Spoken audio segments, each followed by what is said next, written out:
All right, we on. All right, Shalom. You want to give all praises to the Most High. Yahweh, Ba'ashem Yahweh Shai, Hashem HaKodash. Double honors unto the apostles and elders, a great multitude of well citations to the elect. Got it. Ezekiel 3:1. Start at verse 1. Moreover, he said unto me, Son of man, eat that thou findest, eat this roll, and go speak unto the house of Israel. And that's what we're doing right now, man. Another Saturday, we out here, man. All right, on the highways and byways. All right, professing the downfall of this wicked ass place called America, man. All right, we out here warning our people, man. We telling our people, all right, you so-called blacks, Hispanics, and Native Americans, man. Hey, come back to your true power, man. Because hey, we live in a time right now. We won't be out here too much longer, man. All right, we live in a time right now, man, where it's very perilous, man. Where it's very dangerous, man. All right, this is what just happened right there. People think it's a game, man, but America's on its last legs, man. All right, it's gonna go down the back, man. All right, we're not gonna be out here too much longer. Get that, Yeah, the scriptures just said in the book of Ezekiel, the 3rd chapter, in the first verse, the commandment that the Heavenly Father Yahweh gave unto Ezekiel was to eat this roll. Right. So what's the roll speak about? The roll is about the Bible itself. Yep. The Bible is likened unto food and drink, right? So Yahweh Shai gave this order to Prophet Ezekiel to get the word and then go out and teach his people. And who's Ezekiel's people? The Israelites. So we're doing the same thing. We're actually in that stead, the same stead as Ezekiel, right? And actually, as a matter of fact, the probability of Ezekiel being among us is very high, right? The prophet Ezekiel. Yep. Why do I say that? Because in 1 Corinthians 14, verse 32, it says that the spirits of the prophet are subject unto the prophets, man. So all the prophets of old, they're back in the reincarnation doing the things that they were doing in the days of old, which is prophesying against wicked kingdoms, countries of evil, pursuant to Jeremiah 28 and verse 8, and cursing out the Israelites, man. Yep. And letting them know that, look, Yahweh Shai, their power is about to deliver them, and that's what we're doing from the Spirit, man. Amos 8:11. Behold, the days come, saith the Lord, Could move up a little bit more. that I will send a famine in the land, not a famine of bread, nor thirst for water, but of hearing the words of the Lord. That's right, man. Hey, man, we out here with this madness overpass. Right? So we out here another Saturday, you know what I'm saying? The apostles been out on the streets for over 30 plus years, man. All right, we following in their stead, man. But guess what, man? All right, all these things that we're talking about, man, it must come to pass. It will come to pass, man. All right, right. All the things that are in the Bible are factual, man. All right. And what does the Bible speak about, man? The Bible speaks about what? America is known as a Babylon, man. And this place, all right, called America, called Babylon, called a spiritual Solomon, Egypt, it will be destroyed, man. All right? You got people, we just got here 2 seconds ago, little kids walking by, scoffing, talking shit, man. All right, you can go in the comments, comment board, all right, people talking shit, man. You know what I mean? You got people in your life, man. All right? You know, as the brother said over there, man, there are people like we told, all right, this is going to happen in America, we're Israelites and all these things, man, all right? And all the things that we talk about is going to come to pass, man, and the time is coming where it's going to be a famine of the word, man. All right, you see what happened in Iran this past week, all right? They shut down the internet for a day, man, and it was pandemonium, man. All right, so can you imagine in America when they shut down the internet? I remember a couple of months ago they just shut down YouTube For 5 hours. 5 hours, man, and people lost their mind. All right, so at that time, right, there's going to be a famine of the word, man, because guess what, man? People remember these things, man. People are going to remember what we said, man. People are going to remember, hey, man, those men on the corner, they were right. When martial law comes, all right, when martial law comes, there's a great famine that's about to come. All right, race wars is about to come. All right, and they're gonna be looking for the prophets who was on the highways and byways, who was on the internet, speaking those things, man. All right, and you're not gonna be able to find us, man. All right. Yeah, that's the same. The definition of a famine is a scarcity of Food. scarcity or lack of food and drink, man. So Yahweh Shai is going to do the same thing with this word, man. He's going to remove his prophets from the streets, man. Straight up and down. You're no longer going to see Israelites on the YouTube. You're no longer going to see Israelites on the street corners or on the highways and byways. The word is going to be done in that day, man. You know? This is on verse 12. And they shall wander from sea. And they shall wander from sea to sea. And from the north even to lights. the east. They shall Your run lights. to My and lights? fro Still on. to seek the word of They're gonna the turn Lord, off and by shall itself. find Turn it. them automatic, yeah. Right, man. So, hey, man, you people, That shit gonna turn off automatic? I don't know. I always turn them off by myself. Now, but you could, they got, if it's called Twilight, you got something called Twilight, and your thing is going to change, put on Twilight, it's going to turn off on its own. Man, it's like you can barely see through it, man, because we live in the times, man. Twilight means it comes This ain't a- on this ain't a joke, in man. the early Right? morning, So when pre-dawn, is shut off, and, you know, man, the word of in the the Lord, evening, you know, and it shuts off during the day. Cutting off supplies and making it mandatory to get the chip. Or they might forget making it mandatory. They might say you got to get the chip because there's no more money, there's no more jobs, and before they say you got to do it at gunpoint, and you're not getting your benefits no more. They're gonna come looking for the men of the Lord, because they're gonna do this what they plan on doing in America all throughout the earth. So the men of the Lord are around the earth prophesying, so they're gonna go to those locations, to where the men was located. Not that cold today. Yeah, not like last week. So I was, I could, you know what I mean? We Dress switching appropriate. locations. We don't stay in one location for too long. And we're nomadic. That's right. You get Jeremiah 17. Yeah, I get it. The Lord Like said, nomads in this truth. the Lord said, when they persecute in one city, Flee to the next. another, man. Shake the dust. Shake your dust, you know. So the time is gonna come when we're gonna stop fleeing to different areas. We're gonna stop. Hey, you two will get stuff out of that day, man.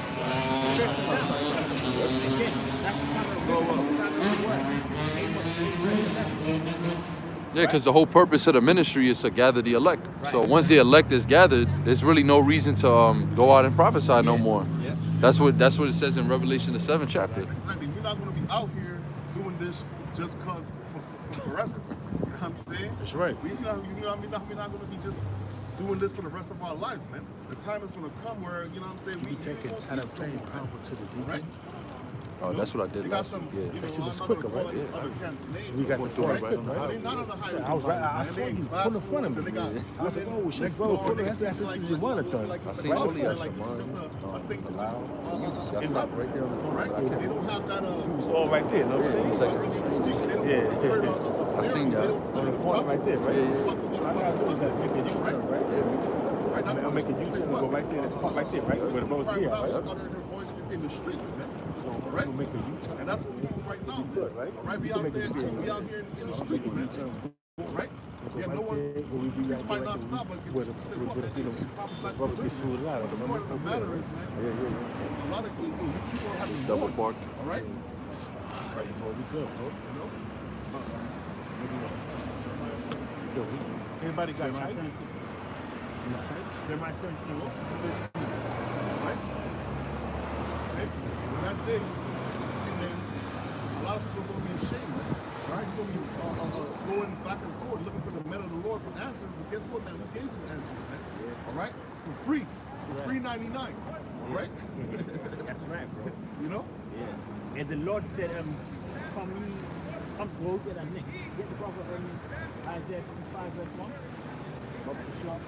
This is Jeremiah 17 verse 13. It says, O Lord Yahweh, the hope of Israel, all that forsake thee shall be ashamed, and they That's right. So all that was said, all right? All these so-called black people in America, guess what? You're going to be ashamed. Right? And that day you're going to be ashamed, man. You're going to be fucked up, man. All right? Because you ain't going to have no excuse. You don't have no excuse, man. You see this, man. In New York City, man, you know who the Israelites are. You've seen Israelites been on the streets for years, man. All right? So that day you're going to be ashamed, man. You're going to say the Lord, what's your excuse, my man? You got no excuse, which is not really ask, but you know, just saying, all right? You're going to be ashamed of that thing. It says, O Lord Yahweh, the hope of Israel, all that forsake thee shall be ashamed, and they that depart from me shall be written in the earth, because they have forsaken the Lord, the fountain of living waters. That's right, man. As your mother said earlier, man, this word is likened to what? Food and drink. That's right. All right? So you forsake the fountain of living waters, man. Hey, man, you're going to be ashamed of that thing, man. All right? You're going to call on the Lord's name and he ain't going to hear you, man. All right? He's going to laugh at your calamity, man. All right? So you got to take this serious, man. All right? This is not a fucking game. All right? Yeah, what the brother means by you got you're gonna call on the Lord and he's not gonna hear you. That's something about certain Israelites that's within the truth, that's within maybe even the ministry of Yahweh Shema Shai that actually know the Lord's name, man. This is Matthew 7, verse 21. Not everyone that saith unto me, Lord, Lord, shall enter into the kingdom of heaven. Yeah, so in order to call upon the name of in order to call upon the Lord, you need to know his name. So Yahweh Shai is saying here, not everyone that says Yahweh Shai or Yahweh Shema Shai, Yahweh Shema Shai, deliver me, shall not be delivered, man. Only devils that do the will of Yahweh Shai, the will of Yahweh Shai, man. Pardon me on my word. Read it one more time, bro. It says, not everyone that saith unto me, Lord, Lord, shall enter into the kingdom of heaven, but he that doeth the will of my Father which is in heaven. And what's doing the will of Yahweh Shema Shai? Well, first and foremost, the will of Yahweh Shema Shai is for his people, the Israelites, the so-called blacks, Latinos, and Native Americans, to believe on his son. Right, to believe on him, every father Yahweh, through his only begotten son Yahweh Shai. That's the greatest law right now, which is the law of faith. And then on top of that, coming out here on the highways and byways and doing his work, man. Feeding his people with this wisdom, knowledge and understanding, man. That's his will. And keeping his law, statutes, and commandments to the best of your ability. And if you're not doing that as an Israelite man, then the chances of you being a part of it is very slim. Very slim, right? You might know the name of the Lord, but that ain't gonna tie in that thing, man. You have to do the will of Yahweh Shai. Okay? I'll show you that Jesus freak Christians, they don't got it. Right. They will never go into that. He said Jesus freak They'll Christians. never say, oh, not everybody that says Jesus is gonna be saved. Right, that's true. According to what they teach, as long as you believe on Jesus, you saved already. But it's saying now, but what it really means is Yahweh Shai, Yahweh Shai. But they don't know that, though. They try to apply the scripture. Yeah. They say that they believe in the Bible, but that scripture right there contradicts their teaching. Right. Okay. Because they say that it's Jesus Christ, that's his name, which is not. But not everyone that even calls on Jesus Christ, not even anyone that's calling on Jesus Christ. And what's the will of the Lord? What's the question? What's the will of the Lord? Is the will of the Lord for people to be homosexuals, transgenders, which they accept in these churches, man? That ain't the will of the Lord. So what's the will of the Yahweh Shema Shai, who you out there ignorant call God and Jesus Christ? To do the Lord's statutes and commandments. The will of Yahweh Shema Shai is to keep his laws, statutes, and commandments. And like I said right now, we're living in a time where there's a greater law, right?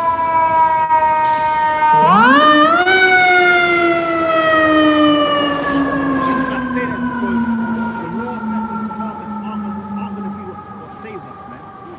What's going to save us is believing in Yahweh Shai, man. Believing in Yahweh, Bahashem, Yahweh Shai, right?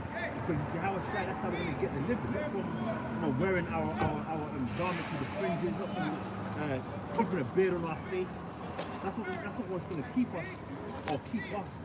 That's not what's going to deliver us in these last days, man. That's right. It's believing in Yahweh Shai, that's what's going to deliver us in these last days, man. Because if you just believe on the laws, then guess what? You're omitting Yahweh Shai from the whole story, from the whole picture, man. That's going to get Yahweh, his father, angry even more. Okay? It says, many will say to me in that day, Lord, Lord, have we not prophesied in thy name? And in thy name have cast out devils, and in thy name done many wonderful works. That's going into these other Israelite camps that change the doctrine around, you know? And they're not teaching 100% truth. But they put their own words in and they change the doctrine because they don't believe in the offer of the magnitude as the mark of the beast, or they don't,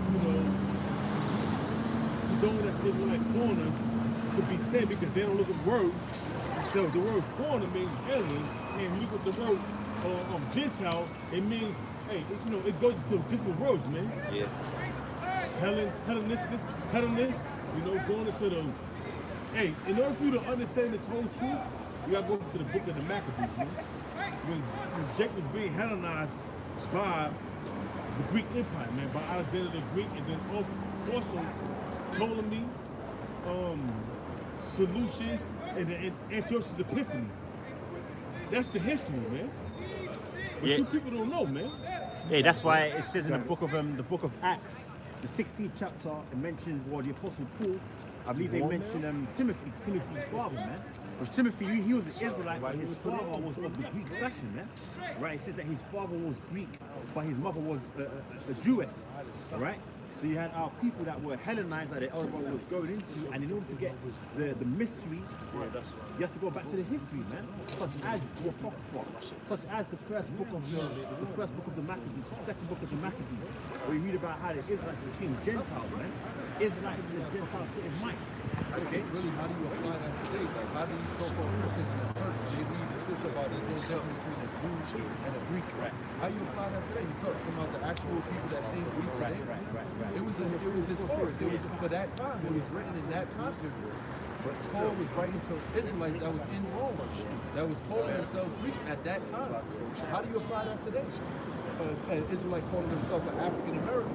Exactly. An Israelite calling himself a Puerto Rican. Exactly. And you know the term for that, bro? So the new term, if say we was to write a whole new book, we'd be like, people today here in America, they got Americanized, but they're Israelites. You know? They're Israelites that got Americanized by they follow the American fashion. Wherever the fashion of this world actually is today. That's how it be recorded in the history books, man. Right?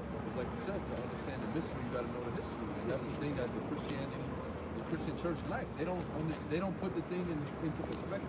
Right. They just read it and say, "Oh, look, see, Greeks could be saved too." What the hell does that mean to you?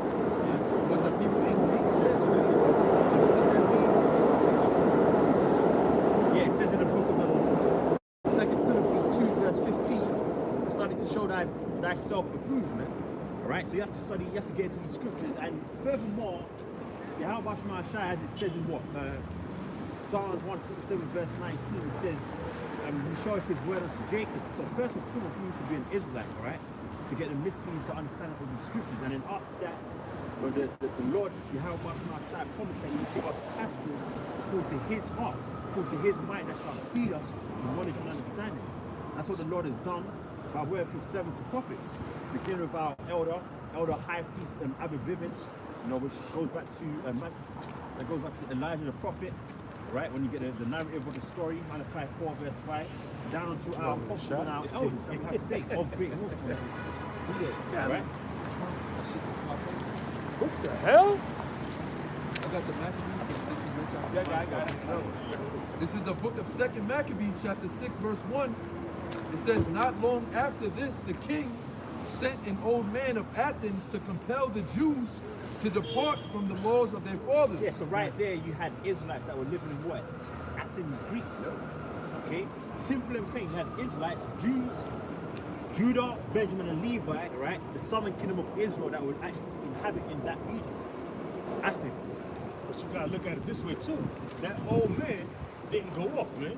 Right. The old man chose to die rather than to Read the story. transgress the laws of the Most High, man. Yo, when I first read that, when I was a young man, when I first read that, when I first found out about the Maccabees, yo, that Yeah. it didn't make you cry, bro. Yeah, All the that tears. It didn't make get you mad. You start crying. Yeah. I did. Yeah. It's like it's crazy, Yeah, but you had certain of our people, they were very faithful, man. They were honorable people, man. You know? That's the elect right there. It says, "And not to live after the laws of the Most High."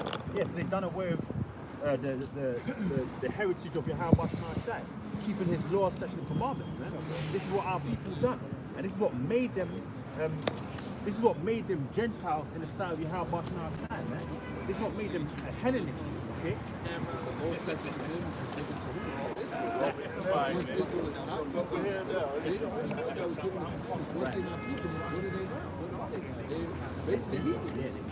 They're basically like the other nations that don't have a natural. Hey, that's what remember the Lord said. Proverbs 21 verse 16.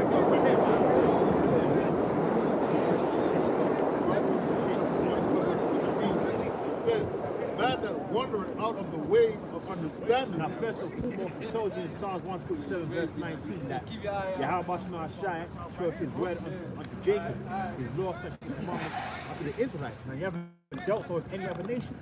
And keeping the law, statutes, and commandments, that's wisdom and understanding, man.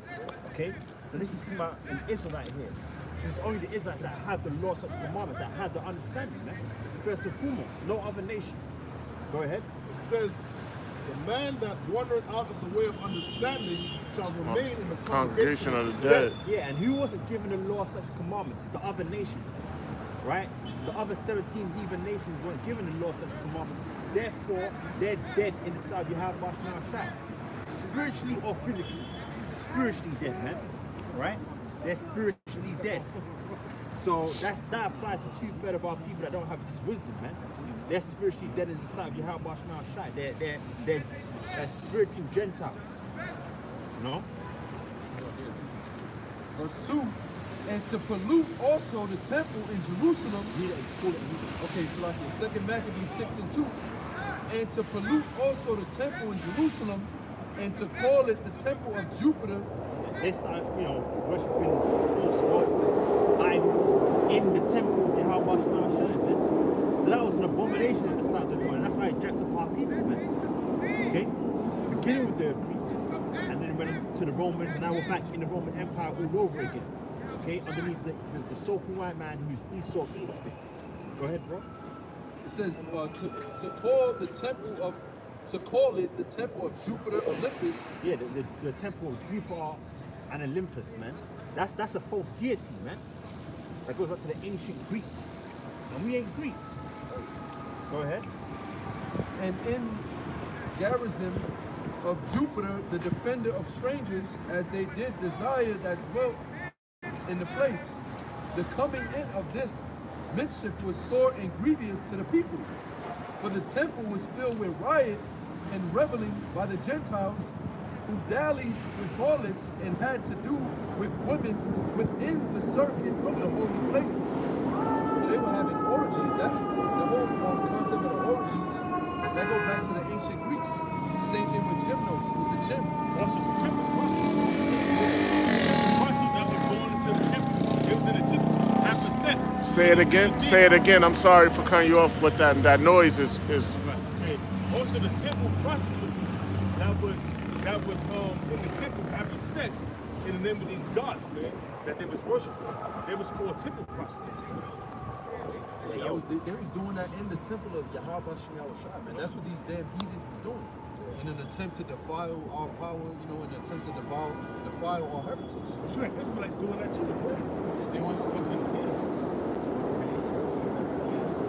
Bring it down. Yeah, I get it.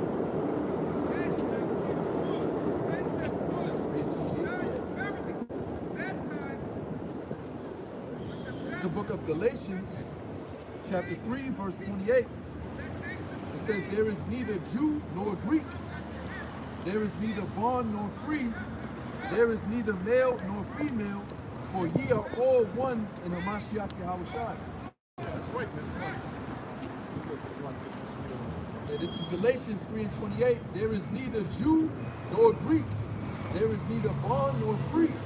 There is neither male nor female, for ye are all one in Hamashiach Yahushua. That's right, man. So it says there's neither Jew nor Greek. All right? Okay? That doesn't necessarily mean everybody's chosen of Yahweh Shai, man. All right? One of the curses was that we were scattered, all right, throughout all the nations. All right? So that's why it says right there, there's not neither Jew nor Greek. Okay? All right? You know that, and you know a lot of Christians use scriptures like that to say everybody can make it into the kingdom and the Lord is for everybody. No. All right? You gotta get the understanding. Right. Go into that word Greek, in the Greek, because you got to go into it in the language that it's in. Right. It's actually Hellenism, which means a Greek-speaking Jew. It's not even talking about an actual Grecian, a man that was of the stock of the Greeks, so to speak. Because even that, with Esau claiming that he's the Greeks, even that's a lie. They're not even the real Greeks. The Japheth are the real Greeks. Exactly. The sons of Japheth. They were the actual original Grecians. They inhabited that land first. they got taken down by Philip of Macedon, which was Alexander's father. And he was the first to rule over Greece. He was the first king that proclaimed himself as the Greek king that wasn't actually of the tribe of Japheth. He was an Edomite, and he was actually a Macedonian on top of that, which means he was a Amalekite. He was a so-called Jew of today. These people that call themselves Jews today, they're the tribe of Amalek of the nation of Edom, and Alexander the Great goes all the way back to that line, man. That's right. So they're the furthest thing from the Greeks. They're the furthest thing from the Israelites, calling themselves Jews. But when you go further to that, going back to Haman, Haman also was of that line of the Macedonians, which was Kites, man. Going back to the line of Agag, man, the king of Amalek, you know what I mean? So it goes back. So when you do your research, that line goes back. That's why it had it whereas the Most High had whereas Saul didn't destroy all the children of Amalek, man. He didn't destroy all the children of Amalek. Why? Because it was like Amalek had to fulfill prophecy. Amalek is in power to this day. Who are the international bankers? Starting with the Rothschilds, the Rockefeller, which is nothing but the American counterparts of the Rothschilds, you know, on down to the DuPonts, the Oppenheimers, the Kennedys, the you know, the Astors, you know, the Bundys. It says, and if ye be Yahawashis, then are ye Abraham's seed and heirs according to the promise. So that right there is showing you that it's talking about Israelites. Because why would it mention right after it said there's no difference between a Jew or a Greek, right? But why right after that, why would he say it's a stock of Abraham and the children of the promise? Because when Israel fell away and they started calling themselves Greeks and Romans, before Yahushua was on the scene, they was just heathens, man. They didn't have no return back to it. They didn't have no way to come back to the Lord. But you know what though? That was all prophecy because during the time of the book of the Greeks, I'm saying book of the Maccabees, during the time of Ptolemy, during the time of Antiochus, mainly during the time of Antiochus, but they was compelling Antiochus Epiphanes the fourth, but it was compelling the Jews, the Israelites, to consent to former deities and worship on the altar, pork and all these other things. You know what I'm saying? That was unlawful to do. A bunch of the Israelites, 2/3 of the Israelites, consent to the commandments of the king, man. And 1/3, which is Judas Maccabees and his brethren, that didn't do so, man. And it meant that follow him. They didn't consent to the commandments of the king. But 2/3 did, man. And that's how they became Hellenized. Hence, when Yahushua came on the scene, you had Greek-speaking Jews, Greek-speaking Israelites that was speaking Greek, you know, that was following the customs of the Greeks, such as Timotheus' father. He was following the customs of the Greeks, you know. Also Cornelius, you know. They all was following the customs of the Greeks until they got brought back into the fold. Why? Because they was a part of the elect. But the 2/3 of you stupid ass Negroes, Hispanics, and Native Americans, y'all don't understand that shit, man. Why? Because your head is so far up the so-called white man's ass, all you smell is shit. Yeah, bro. I'm gonna go back into Maccabees. Yeah, come on. This is back in 2 Maccabees 6, verse 4.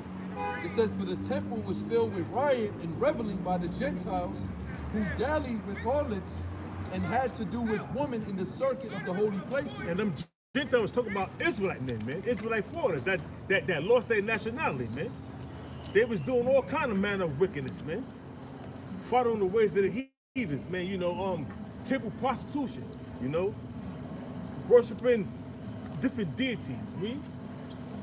It says, and besides that, brought in things that were not lawful. And besides that, they brought in things in the temple that was not lawful, such as pork and different other unclean beasts that they brought in, man. They was actually putting swine on the altar that got the Most High's name on it. They was putting a pig on the altar, burning it to fucking Zeus. You know, and all these other Greek and Bacchus, man. Yeah. And that's why the Most High put to death 2/3 of you people, man, during the time of 70 AD, because all that was building up, man. So when 70 AD came, before 70 AD, 66 AD, up until 73, 74 AD, was nothing but a persecution of the Israelites, man. And a lot of you Negroes and Spanish Native Americans got put to death, man, and was justly so, because y'all was wicked as all out fuck, man. It says, and this is it right here, this is the scripture that's going to prove the Jew nor Greek. Verse 6, neither was it lawful for a man to keep Sabbath days or ancient feasts, or to profess himself at all to be a Jew. So neither was it lawful for an Israelite man during the time of Antiochus to profess himself as a Jew, to keep the ordinance of the Israelite and to keep the Sabbath, man. What's the high holy days and all that, the Sabbath, the Passover, you know, the Feast of Tabernacles, you know. So it was a lot of things that they had to be that was done away with, and 2/3 of the Negroes, especially Native Americans, that was wicked as fuck, following the ways of Esau, they consent to the commandments of Antiochus, man. So if it wasn't lawful for them to call themselves Jews, what would they call themselves? They called themselves Greeks. Exactly. And then not only that, there was, you know, you had certain men that was circumcised, that when they found out, you know, that there was so much built down in their mind following the ways of the Grecians that they kind of grafted foreskin upon their Gentiles, and that shit is crazy, man. So what they did was they Skin like from other parts of their body and put it back on their rod. put it back on their watch. They can be uncircumcised again, man. Yo, man, I'm telling you, man. And that's why we see 2/3 of these people out here, they're going to be destroyed right along with these goddamn heathens, man. Yeah. Right along with these goddamn Moabites, these Ishmaelites, these Hamites. They're all going to be destroyed, man. Right along with Esau, man. That day is coming, man. Malachi 4:1, that day that's coming, it's going to burn as an oven, it's coming, man. I got something real quick. Yeah. This is Isaiah chapter 13, verse 14. And it shall be as the chased roe, and as a sheep that no man taketh up. They shall every man turn to his own people, and flee every one into his own land. And that's when that time, we're approaching that time, man. When all hell break loose in this land, and there's an economic collapse coming. Economic, you know, financially, this place is strapped. But they keep on pumping money that's not backed by anything in the system. So it's going to come a time where the system collapse. And what's going to happen is, read it again, they all going to flee with it. It says, and it shall be as the chased roe, and as a sheep that no man taketh up. They shall every man turn to his own people, and flee every one into his own land. And that's when you're going to see division amongst men. You can see Moabites going with Moabites, Ammonites going with Ammonites, Hamites going with Ammonites, Ishmaelites. You're going to see sects of Judah. You're going to see sects of Benjamin, because they don't know anything. You're going to see sects of Ephraim. They all going to be, you know, because they're part of the 2/3. The Judites, the Benjaminites, and the Ephraimites, that's a part of the 2/3. That's gonna be out there riding everything. They're part of the 2/3. They're gonna receive their judgment.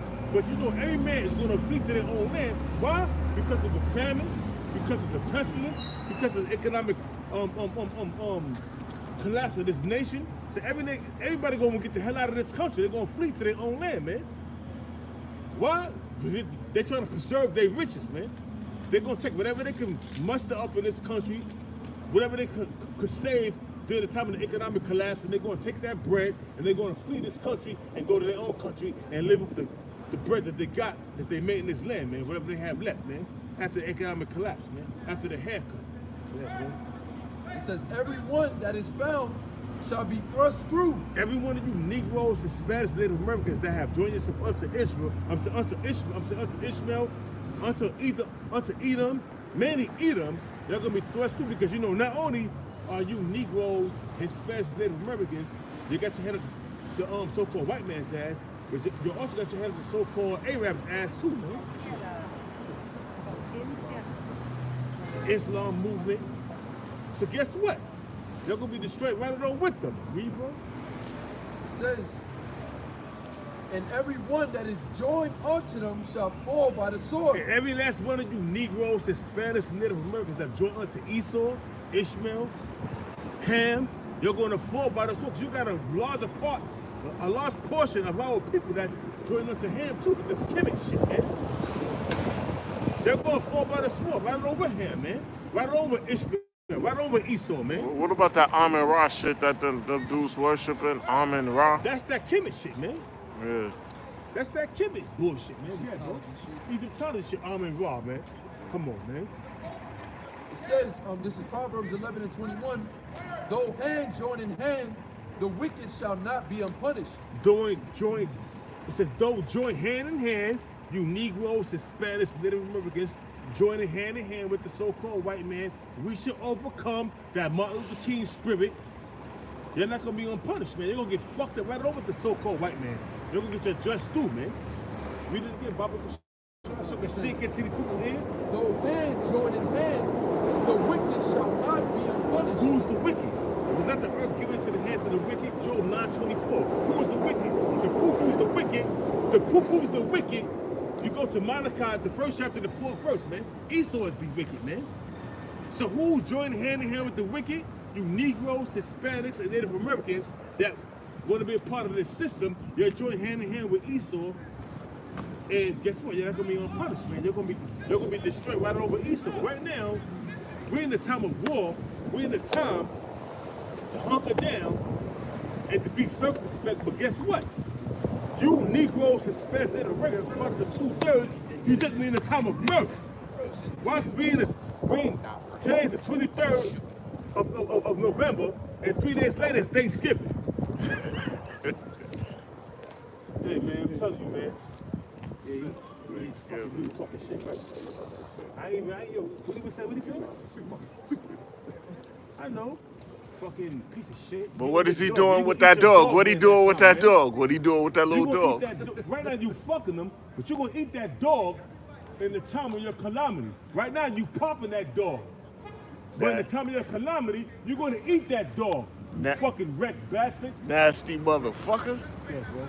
This is Zechariah chapter 14, verse 1. It says, behold, prepares the Lord cometh, and thy spoil shall be divided in the midst of thee. Right? It says, well, Zechariah chapter 14, verse 1. Behold, the day of the Lord cometh, and thy spoil shall be divided in the midst of thee. Yeah, that's talking about Esau. Because when the day of the Lord comes, basically all this stuff that Esau obtained through his wickedness, really, like the scripture say, by injuries and riches gotten by deceit, the kingdom of heaven is translated from one people to another, bro. Because riches are never destroyed, they just transferred. That's right. Right, so Esau spoils all his riches, all the lands that he got, and everything that he got unjustly is going to be divided right before him, man. It's going to be taken right from his eyes like you take a candy from a baby. That's right. That's how Yahweh Shai is coming to take the kingdom of heaven from the Edomites, man. Like I said in Daniel, the saints of the Most High shall take the kingdom. Who they taking it from? Esau, Edom. Hey, when you get a chance, somebody get Psalms 97, verse Psalms 97, verse 1 through 6. It goes on to say, for I will gather all nations against Jerusalem to battle, and the city shall be taken, and the houses rifled, and the women ravished. So yeah, man, and that's what's coming up in our own, man. Right? Hey, it's going to be mass chaos, man. All right, especially against the tribes, man. All right? People don't like to hear these things, man, but hey, man, this is the truth, man. All right? Esau is going to come down with great wrath, all right, against you tribes, man. All right? The scripture we read earlier, all right, it said, go join in hand with the wicked, you shall not go unpunished, man. All right? You niggas gonna get punished, man. All right? Just the other day, I had an incident in the bodega next to me, all right, next to my crib. This nigga telling me about, he said, yo, I know this dude longer than you. I said, yo, bro, all it takes for you for you to come up against me is something that making you sandwich a couple of years, bro. And you supposed to be my people, man. All right? You could be under those Arabs, man. You could be under the white man. Guess what, man? But check it out though, real quick. That same dude that came up against you, right? That's protecting that Arab. I guarantee that Arab is fucking this girl. That's what Arab dude, he had a chick behind the car. You know they got the chick behind the car. We be seeing that shit all the time, man. I see that shit all the time. Yo, these bitches be acting, these niggas, these fucking black stink bitches be acting all fucking stink towards me, right? But when they go into the store, they be like, hey, Habibi, yo, they be, you look at these bitches, man, and they hear this, this nigga got fucking green teeth, brown teeth, stink. And these bitches letting these fucking Arabs fuck them. Hump on them and shit, man. And they fucking your daughters too. You know, you older Jakes that got daughters, 20 years old or whatever, they fucking your daughters too, man. They really be popping them little 16-year-old girls and all of that too, man.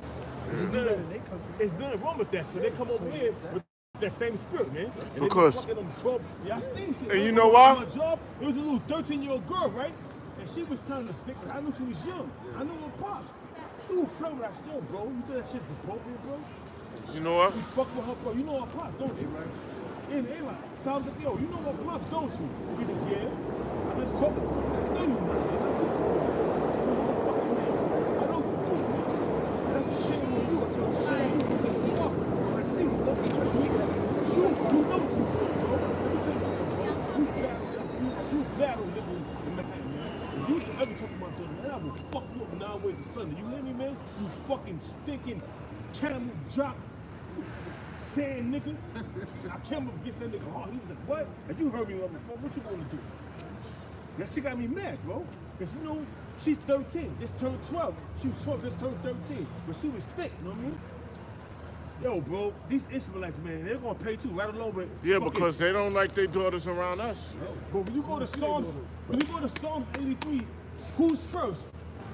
Esau, and then who's next? Right behind Esau, man. Ishmael, man. I got Psalm 97 Shut up. All right. No, brother. You come over to hang with us? You come over to Nah, he not coming over here with us. You know that pastor nigga allowed that? One day, brother, you know that. So where the apostles at right now? They're right across the street. They ain't even, You don't want to see Well, if it's ready, I'll take Verse it. 1. they ain't even see you. It says the Lord Yahweh. Yeah, I can see it, right? You coming over to have fun, to hang out with us, you know what I At mean? first, I'm gonna put my hoodie on. You know, I know I your got walk. I know your walk, man. GMS Assassin's Creed, but that's my news channel. Nah.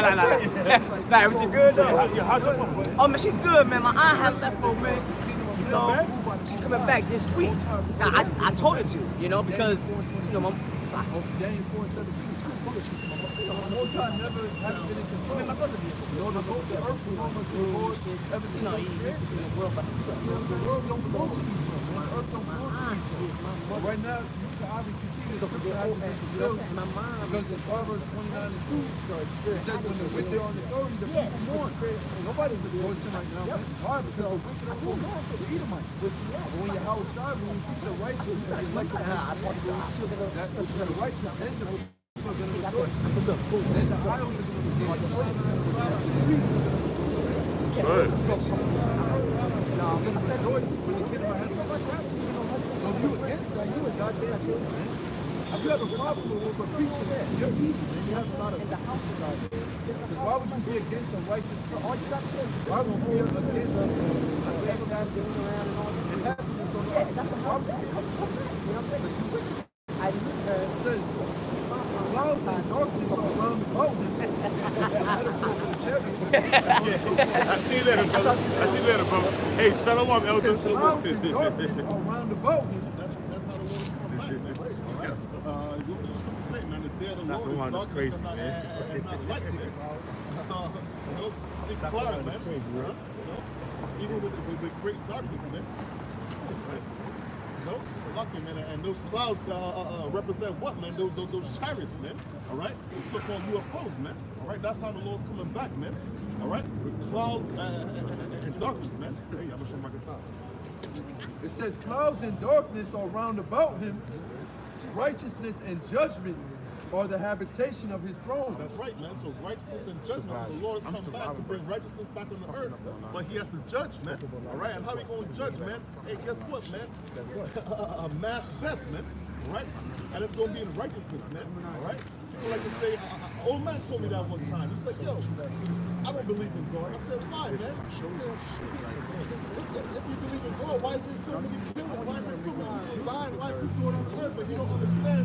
Hey, man, all these things are judgment from the Lord. People don't understand Yahweh. They don't understand how the Lord gets down. All right? They got to have good and they got to have evil. The scripture said what? Has there been evil in the city and the Lord has not done it? Right? The scripture said what? A false balance is and an abomination. So it gotta have good and gotta have evil, man. With all these deaths and all these things you see going on, man, that's judgment of the Lord, man. All right, you see a retarded person, I mean, nigga in the wheelchair, drooling out his face and all that, that's judgment of the Lord, man. And the Lord is coming back and he's going to judge America, man. All right, starting off with you goddamn Edomites, man. All right? Yeah, dealing with people not understanding judgment. There's a scripture in the book of Zechariah, or it might be Zephaniah, it's either Zechariah or Zephaniah. It says that the Most High bringeth his judgment to light every day. Right. Every morning does he bring his judgment to light. It says, but the wicked know if not. The wicked have no shame. You know, so if you look properly, if you just analyze what's going on in the earth, you can clearly see that people are getting judged every day for the wickedness that's going on. You see in these homosexuals, the LGBT they have the highest rate of any disease in the world. So they're clearly being judged, but nobody sees it as judgment. That's why I said that. I said the Most High brings judgment to light every day, but the wicked know it not. So people cannot perceive righteous judgment because they don't have the wisdom, knowledge, and understanding of the Bible. They're just in that do as thou wilt spirit. Just do whatever you want to do, and then when the consequences come, they don't see it as judgment. They just see it as, oh, it's just life. It just happened. No, that's Yahweh Shem Yahushua judging you, man, for your wickedness. Yeah, the scripture says in the book of Romans 6 verse 23 that the wages of sin is what? Death. The Lord has also said in the book of Isaiah 45 verse 7, Yahweh said himself, I create evil and I create light and I create darkness. Right? The Lord also said, Deuteronomy 32 verse 39, I kill and I make alive. So it's Yahweh Shai that brings all this judgment upon the earth. And the Romans going into. They did on Revelation 19 and 10. Romans 5 and 12. Wherefore, as by one man sin entered into the world, and death by sin, and so death passed upon all men, for that all have sinned. When he gave Adam, which that's the man that he's talking about that brought sin into the world, when Adam was formed and Eve, you know, which it wasn't just them two on the earth, but when Adam was given that breath of life, when the Most High breathed into his soul, you read Genesis, the 2nd chapter, that spirit that he gave him would represent the wisdom, knowledge, and understanding of the Bible, righteousness. So really it says in Wisdom of Solomon, the 3rd chapter, the Most High made man to be immortal, but nevertheless through envy of the devil, sin entered the world. And the brother just read, therefore because sin entered by one man, death reigned from all men from Adam all the way on to us till this day.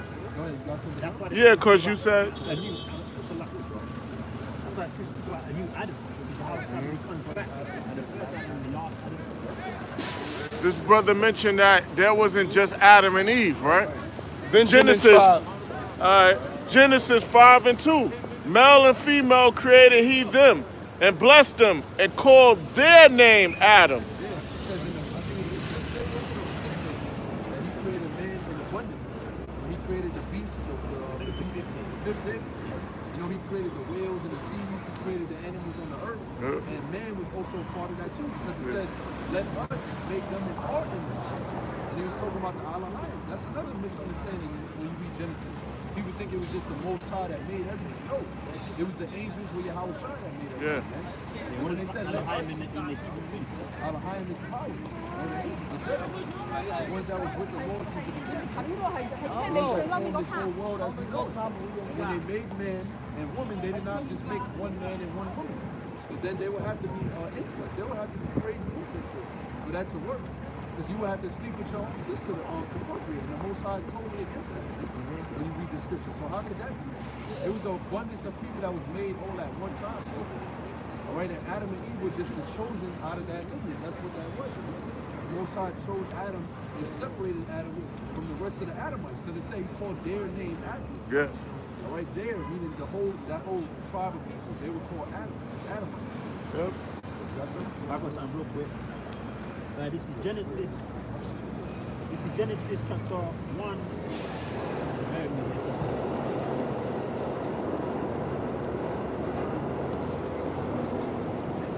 Genesis chapter 1.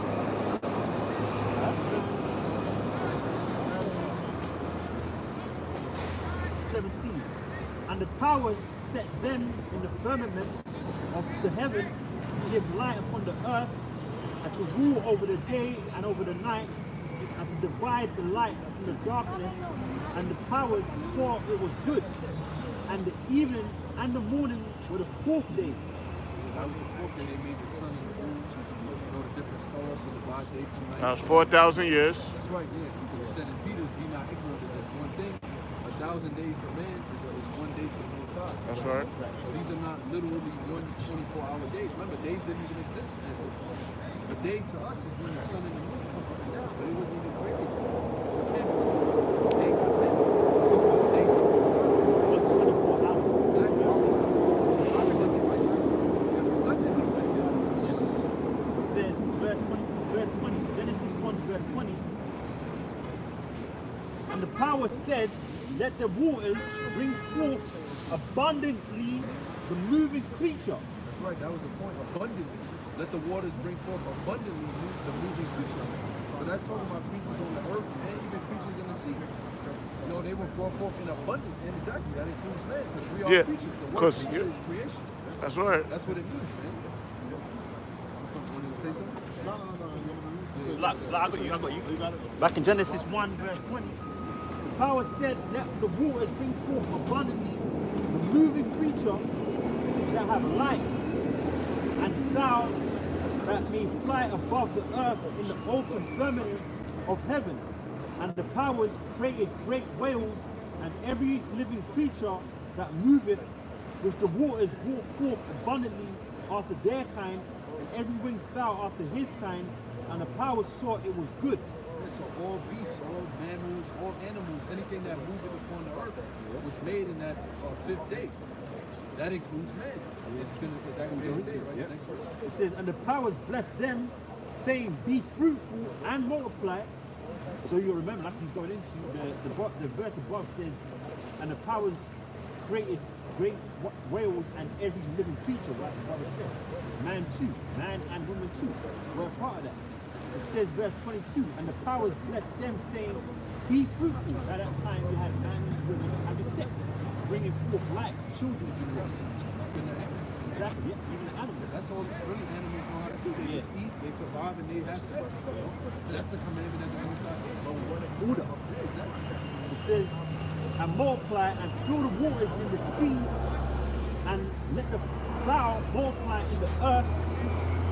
Let's show you something that's wrong, because in the beginning, we read about the beginning. This is Genesis.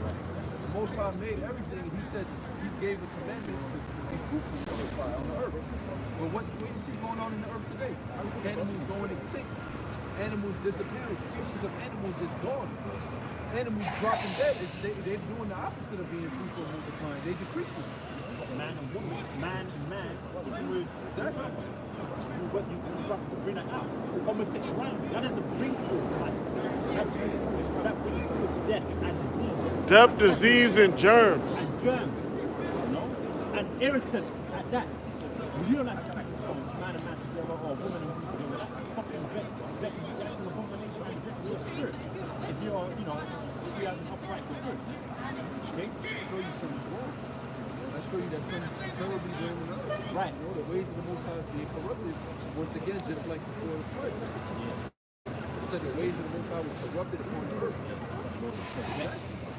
You couldn't stand seeing this shit, so how much more today?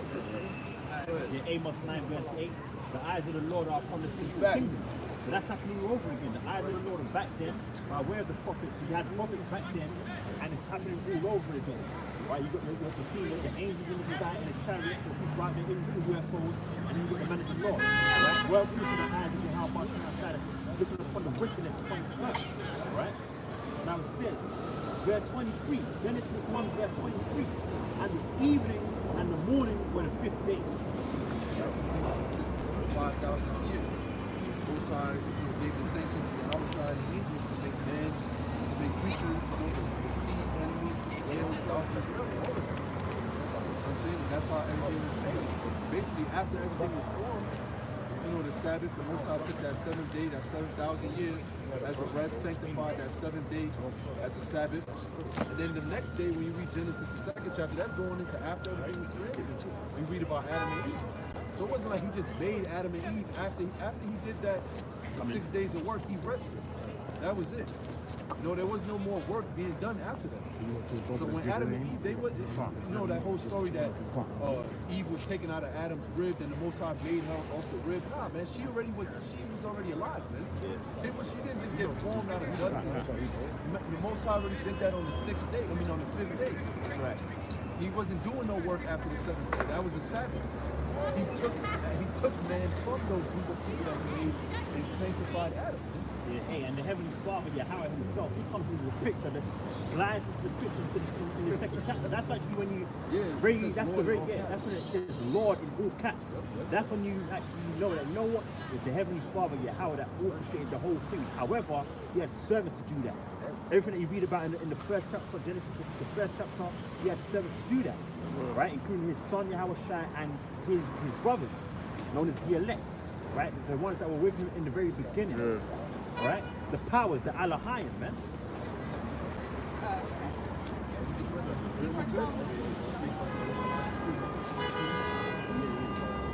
This is Colossians chapter 1, verse 15, and it says, "Who is the image of the invisible power?" Yeah, which is talking about Yahweh Shai, because he was the only begotten son of the Most High. Meaning the Most High himself, Yahweh, that was the only spirit that the Most High created. All right, he's actually the splitting image of the Most High. That's why when he told, I think it was Timothy, I think it was one of the disciples, he said, if you've seen me, you've seen the Father. Philip. He told Philip, if you've seen me, you've seen the Father. Because he's literally a splitting image of the Most High. Read it again. Colossians chapter 1, verse 15, it says, "Who is the image of the invisible power? The firstborn of every creature." Firstborn of every creature. Yahweh Shai was literally the first creation. Because the Most High wasn't created. The Most High, his name is Yahweh. He just is. He just exists. But Yahweh Shai was created. And who created Yahweh created Yahweh Shai, and Yahweh Shai created the rest of the life. It was an order. This was all established before any of us was even made. That's heavy that we can understand that. And that proves that the Heavenly Father and his Son are two different entities. In these churches, they like to the Trinity. No, you have the Heavenly Father, his name is Yahweh, and you have his creation, Yahweh Shai, his only begotten Son, the first ever created spirit, which is Yahweh Shai. And that's what we're going to learn in these churches, man. That's why you just go to the service of prophets to understand this, man. It says, verse 16, it says, "For by him are all things created." Yeah, so even when these so-called Christians go into Genesis and they say in the beginning God created the heavens and the earth, we just explained it. It's talking about the Elohim, the word God there in the Hebrew is Elohim, the powers. You got to understand that was really Yahweh Shai doing that. And the angels and the elect, like the brother said, man. It's not even the Most High, but people read that and so God made the earth and they picturing the Most High actually doing these things. And he didn't do none of that. One time I'm on the train, right? This lady, she approached me, she started going off on the Israelites for no reason. Like these Israelites, they think they were here in the beginning. That's funny. You know what I mean? That's I'm like, I look at her, man, and you know, we get off the train. I said, I hope I see this lady when I get off. So we get off the train, we walking down, she needed help with her bag, she asked for help. Man, I had to cuss her out, bro. I ain't gonna lie, bro. You helped her? I had to cuss her out. You helped bro. her? Huh? You cussed her out. Help her, bro. Okay, she fuck was that. fucking mad shit the whole ride. Nobody told her. She's just going off. That's what I was gonna say. That was a demon on her trying to get into your underneath your skin. No, that's a spiritual aspect. And Was it an old right. hoe? Old, bro. Hey, she was right in the spirit because the elect have always been with Yahweh Shai, Yahweh Shai, to the foundations of the earth, man. I remember one dude like, you know, Come up, Abe. Come up, Abe. I'm not gonna put details, but you know, questioning me on what I believe and shit like that. Yeah. And I was just fucking with this dude. He was just like, yo, how you know the Bible? Bro? I said, I just know it. Like, you know, he said, you was there when they wrote it? I said, yeah. He was like, what? He was like, wait a minute, what? You was there? I'm like, bro. He couldn't understand it. I really seen like the aspect of how the Most High separated the carnal You fucked them up so cold. You fucked them up so bad. He couldn't get it. He's like, how the fuck you there? He said, oh, so you thousands of years old? I'm like, yeah, bro. I was like, you are too? Yeah. You are too. Yeah, because you been before, man. Exactly. Your soul is old, but your body is new, man. Hey, that's the third chapter. There's no new thing, i.e. the spirit, under the sun, man. Verse 15, it says, "For by him were all things created." that are in the heavens and that are in earth, visible and invisible, whether they be thrones or dominions or principalities or powers.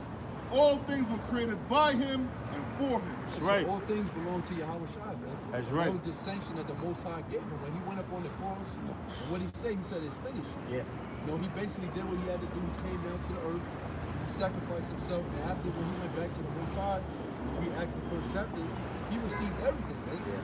He literally received everything that exists in the whole universe and belongs to Yahweh Shai. Even the elect, he said those who are dying and dying are mine. That's right. And you know, I manifested my your name unto those that thou hast given me. So even the elect belong to Yahweh Shai. Even Esau was made by Yahweh Shai for Yahweh Shai. Because he said in Proverbs And belong to 16:4, Yahweh Shai. Exactly. It's Proverbs 16:4, he said he created the wicked for the day of evil. So Yahweh Shai created Esau to do this task that he's about to do, destroy this, you know, this world, you know, the nuclear missiles and stuff like that. Everything that he did, all the history, that was all programmed by Yahweh Shai, man. And Yahweh Shai is the one that actually executed the plan. Right. It said he made all things visible, invisible, principalities. Read that part of the It says, for by him all things were created that are in heaven and that are in earth, visible and invisible, whether they be thrones. Whether they be thrones or rulership. So people ruling upon the earth. That Yahweh Shai made that, man. Yahweh Shai made the throne for Esau to sit on, man. That's heavy. He gave him his rulership. Look, when you go back to Isaac, you know Isaac in the reincarnation is Yahweh Shai. He's the one that gave Esau the blessing, man. Makes rich and poor. Exactly. You know what I mean? Middle class, upper class, all that shit. So we know we in good hands, you know. Sometimes, you know, world seems like it's against us, which it is. But we're actually in good hands right now, man. Because Yahweh Shai is dealing with us, man. So things might look like it's not what it is. Good bread. Because it's the time that we live in, the scriptures got to play themselves out. But at the end of the day, we know the script, man. We know what the end all be all is of the plans of Yahweh Shai. That's why the Bible is known as the comfort.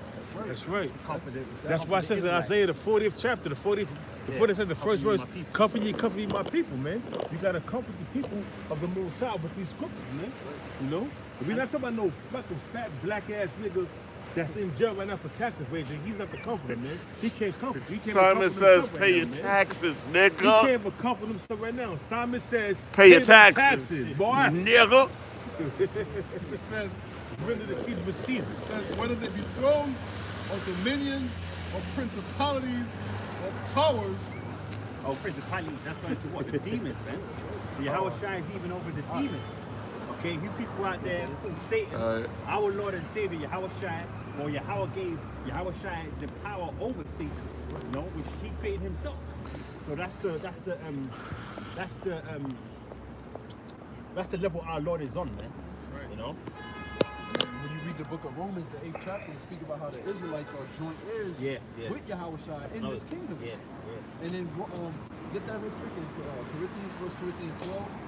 It said, do you not know that the saints of the Most High shall judge the world? They're not telling you this in Christianity, man. They're not telling you that the elect of the nation of Israel, the Negroes, Latinos, and Hey, Native Americans just are gonna dismiss rule the that. universe with Yahweh Shai. And it's gonna go. It's gonna go. It's gonna go. So what It's the gonna hell go. they comforting you? It's gonna go.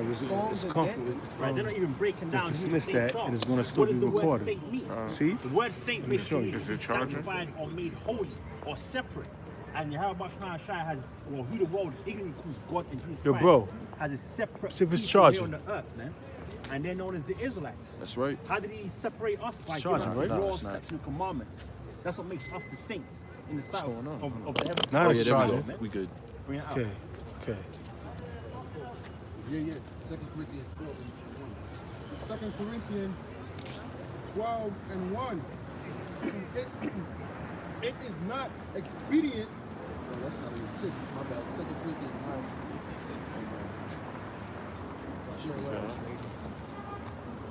What she said? She was like, First Corinthians, you got it? Bring it out. 1 Corinthians 6 verse 2. It says, do ye not know that the saints shall judge the world? You do not know that the saints, which are the Israelites, like the brothers broke down, the sanctified, the ones that the Most High set holy and near himself, do you not know that the saints of the Most High shall judge the world? And how are we going to judge the world? We're going to do it on our own. We're going to band together and make our army and, you know, overpower Esau? No, we're gonna do it by the one that made these thrones and these, like we just read, man. The one that made everything for himself, by himself, for himself. That's how we're gonna obtain it, man. Go ahead. It says, and if the world shall be judged by you, are ye unworthy to judge the smallest matters? Yeah, amongst ourselves right now. You know, these are councils. Like when brothers link up with each other, this is a church. This is a council. You know, we break bread, we break the scriptures down. That's really the spirit of Yahweh Shem Yahushua. Because the scriptures say, when 2 or 3 are gathered in my name, I'm in the midst of them. That's right. All right, so Yahushua is actually dealing with us on a personal level, man. That's right. Yahweh Shem Yahushua. And right now, Yahweh Shah is in the midst of us right now. Because right now is a congregation. We all in cahoots with Yahweh Shah. We all in conjunction. We all agree upon the same thing. And we teach the truth. It's simple. So what Yahweh Shah is there. That's why no entity can come up against us right now, man. You know? No entity can come up against us, man. When the man ways peace with the Lord, even his enemies be at peace with him, man. So we gotta remember that, man. Keep that large in our brains, man.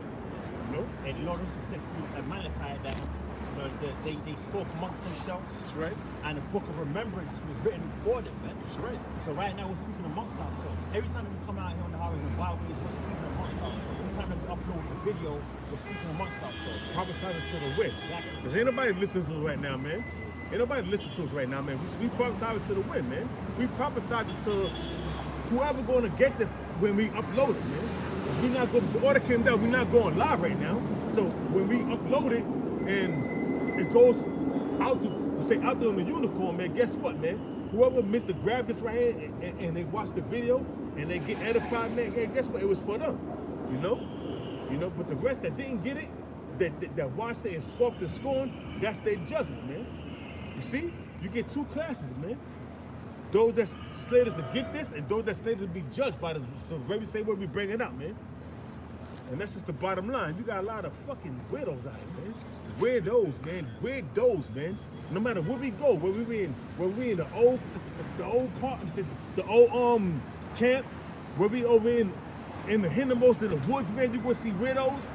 No matter where we at, man, we could be in the woods, man. We And pretty soon they're gonna be John Does. Yo, we could be we was in the woods 2 years ago in the woods. What happened? We would see widows. So no matter where you go, you're gonna see widows, man. Yeah. You gotta accept that, man. And let's keep teaching, man. That shit is crazy, bro. This is 1 Corinthians chapter 1 and 10. Now I beseech you, brethren, by the name of our power outside, that ye all speak the same thing, and that there be no division among you, but that ye be perfectly joined together in the same mind and in the same judgment. That's why we can't get up with IUIC. That's why you'll never see the great millstone camps getting up at IUIC or HOI or at the cookout of AOC, or you'll never see us doing that because the scriptures say not to do that. Hey, real quick. The Most High directs a man's steps. So the Most High directed every man that's in Great Millstone to Great Millstone. The Most High directed every man to IUIC to IUIC, HOI to HOI, ISUPK to ISUPK, man. Why? Because the Most High he separated a certain part of men that was going to be a part of the camp that's teaching 100% truth, and you got a camp that's teaching 80% truth and 20% lies, or 70% truth and 30% lies. But guess what? Every man's steps is directed by the Most High, man. So count it a blessing if you was directed towards Great Millstone, man. Because the Great Millstone is teaching from the Apostle to Hall on down, is teaching 100% truth, man. And we all know this through the Spirit, man. Through the Spirit. This is 1 Corinthians 2 and 5. That your faith should not stand in the wisdom of men, but in the power of the power. Yeah, that your faith should not stand in the wisdom of men. That's why the Lord said, I believe it was through Peter, that if any man speak, let him speak the oracles of the Most High Yahweh from our tracks. So if he's not speaking according to the words that's in the Bible, don't take his word for it, so to speak, man. That's the problem with Israel. That's what the Most High said. He said the precepts, the fear of me is taught by the precepts of men. So, you know, with their mouth they do honor me, with their heart, which is your life, your mind, your spirit, is far from the Most High. Because how is it far from the Most High? because it's far from the scriptures. You're not going by based on what the scriptures say. You're going by how you feel or how by your elder telling you. You're not searching it up for yourself, man.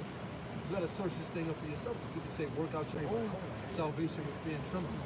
Just because you in GMS or Great Millstone don't mean you're just part of the elect. You still gotta do your own work, man. But what we here to tell you is that the Most High sanctified us to teach you the 100% truth, to guide you in the right direction. That's it, man. From there, now you on your own, man. Every man got to work out his own salvation. This is Amos chapter 3, verse 3. It says, can two walk together except they be agreed? It's a rhetorical question. Two people can't walk together if they're not agreed. Because there's going to come a time where there's going to be a fork in the road and they're going to have to make two different decisions, man. One guy's going to be compelled to go this way and another guy's going to be compelled to go that way, man. But if we all in the same mind and we all in agreement with each other in one, spirit when it comes to the doctrine of the scriptures, when it comes time to go down the path, like let's say, for an example, the time we're coming into now is the hour of temptation. The scriptures speak about how when the microchip, the mark of the beast is made mandatory, you're going to have people that's going to get beheaded for not taking it. But now, let's say you on the line waiting on the guillotine with a dude from the ISUPK. He's going to be like, yo, I'm taking the chip. Fuck that. I'm not getting my head chopped off. I'm going to have to take that chip.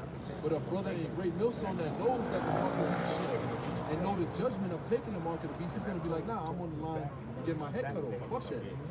That's an example right there of how two cannot walk together except they be agreed, man. They might call themselves Israelites, but that don't matter. What matters is the truth, man. That's what matters. Because at the end of the day, it's your salvation that's on the line. It's your family's salvation that's on the line. You know, your children and your family, your wives, your daughters, your sons, it's them that's on the line based on the not with nobody else's decision. That's why the scripture say be fully persuaded in your own mind.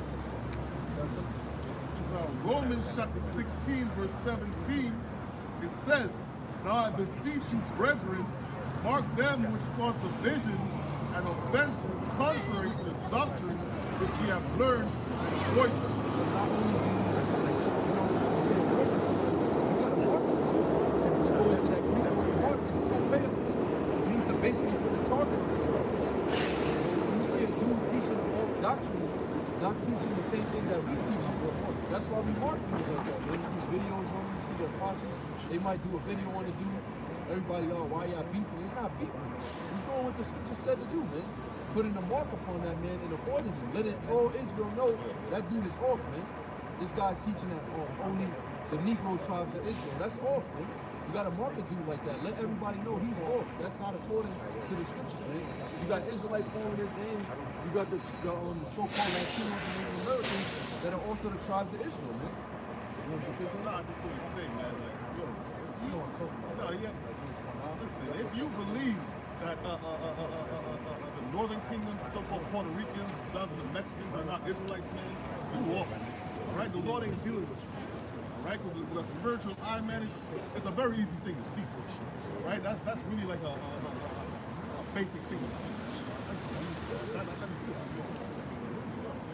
That's why the Most High got the spirit on his men, his true men, push some niggas out with him. And to set the record straight on what's really going on. Because basically, when you teach a doctrine like that, you shutting up the kingdom of heaven. You basically shutting up the kingdom of heaven to potential hopeful elect members. Because now you might have a brother that's so-called Mexican, he might walk by, and you like, nah, man, you're not an Israelite. You're not, that guy might be part of the elect, man. He might be one brother closer to us getting to the kingdom. And now you closing the kingdom up to Israel. So you got that's a judgment. 18, so I guess it says, for they that are such serve not our Lord Yahweh Shai Hamashiach, but their own belly. Those are the Lord niggas that we read about earlier, man. Those that's gonna say, oh Lord, have we not done thy work? Have we not, cast out devils in thy name and blah blah blah blah. But really read that part again. It says, this is Romans 16 and 18, for they that are such serve not our Lord Yahweh Shai Hamashiach, but their own belly. See, they don't serve Yahweh Bashim Yahushai, man. They don't truly serve the Lord with all their heart and soul, man. They in it for another reason. They got ulterior motives. Whatever it may be, the money, whatever it may be, man. For the fame, they want to just be known as an Israelite guru, the top elder in Israel, whatever it may be. they're not serving the Lord, man. Where they coming from when they teaching is not coming from Yahweh Shem outside, man. They doing it for the day, man. This nigga, he taking mad breaks like a year off. He come back, the first thing he want to do is have a debate on these things. Like, nah, man. He's serving your own truth. Everything. You like that's a vain, right? Like I'm saying, say what, man? You got to do work in season and out season. No breaks, man. It's not fit for the kingdom of heaven. So you already made yourself not fit for the kingdom of heaven. So we don't have to debate with you about it. It says, and by good words and fair speeches deceive the heart of the simple. Yeah, so that was what the elder was going into earlier. The Most High has set these different men up to deceive the heart of the simple of our people, man. Because 2/3 of our people was never meant to get this anything, man. So the Most High got stumbling blocks. He got guys teaching BS shit, just lies, deceiving the people. Really, if you get deceived by them, you're simple, man. You're simple. Because you're not reading it for yourself. You're not investigating it for yourself. So if you don't take what you guys are saying and compare it to the scriptures, you'll be able to easily say, nah, they teaching lies, man. This is not in the Bible. But you guys don't want to study, you don't want to read, you lazy, simple niggas, man. That's why the Most High is going to destroy you. Right along with that conversation, the IUIC, you're going to be destroyed, man. Nate is going to be destroyed, and those that follow Nate is going to be destroyed. At least some of them be part of the elect, and they repent, of course. You know, but those guys are going to stick to that to the end, and here it is, the chip is being made mandatory, and they're still going to be saying, nah, that ain't the mark of the beast. You could take it. You're going to get burnt up in thermonuclear fire, man. That's what you're thinking. Go ahead, bro. Because we got a real heavy demonic holiday coming up next week, man. You know, the so-called Thanksgiving. It's basically a celebration of the rape, rob, and murder of our people, right? So, man, and according to the scriptures, like about to read what this is Psalm 69 and 30. And I will praise the name of the power with a song, and I will magnify him with thanksgiving. You know, this is King David was always a man that was always praising the Most High's name, man. He was always glorifying Yahweh Shem outside, giving him his props to do, man. And that's the real Thanksgiving. Giving thanks to Yahweh Shem outside, thanking him, for making him a man of the Lord, thanking him for giving him the spiritual power, thanking him for, always continuing to guide him and bless him and the people of Israel, man. That's the true Thanksgiving. Doing the work of Yahweh Shem outside, not sitting down around a damn table with some damn GMO turkey, ham, pork, and all that bullshit, man. That ain't no real Thanksgiving. The real Thanksgiving is thanking Yahweh Shem outside for everything and anything, and what's happening in this truth, man. Hey, the day of Thanksgiving is the day of thievery. When Esau came and took over this land, man, the day of thievery. So this is like, see, right now, these people was in the time of mirth, not knowing that we're in the time of war and the time of division, because right now what's going on behind closed doors, contrary to what your people believe in, everybody that's out there, listen to this right here, everybody that's out there walking about, the other day, right? Behind closed doors, where everybody is preparing for Thanksgiving and Thanksgiving and Christmas and New Year's, what they did was they extended the Patriot Act three months. Why would they do that? Why? Because the economy is in a spiral going down, circling in the drain, and also impeachment hearings, also perpetual war, and also this nation is divided. So they making sure they have the wherewithal to lock shit down when they need to lock shit down, man. That's why they extended the Patriot Act for 3 months. 3 months going into, I'm saying October. December, January, February. You never know March that. is when that deadline is, the debt ceiling deadline. That's in March. Exactly. See, and that's right a month before the debt ceiling, man. So you people have not a clue what's going on, man. You need to wake up, man.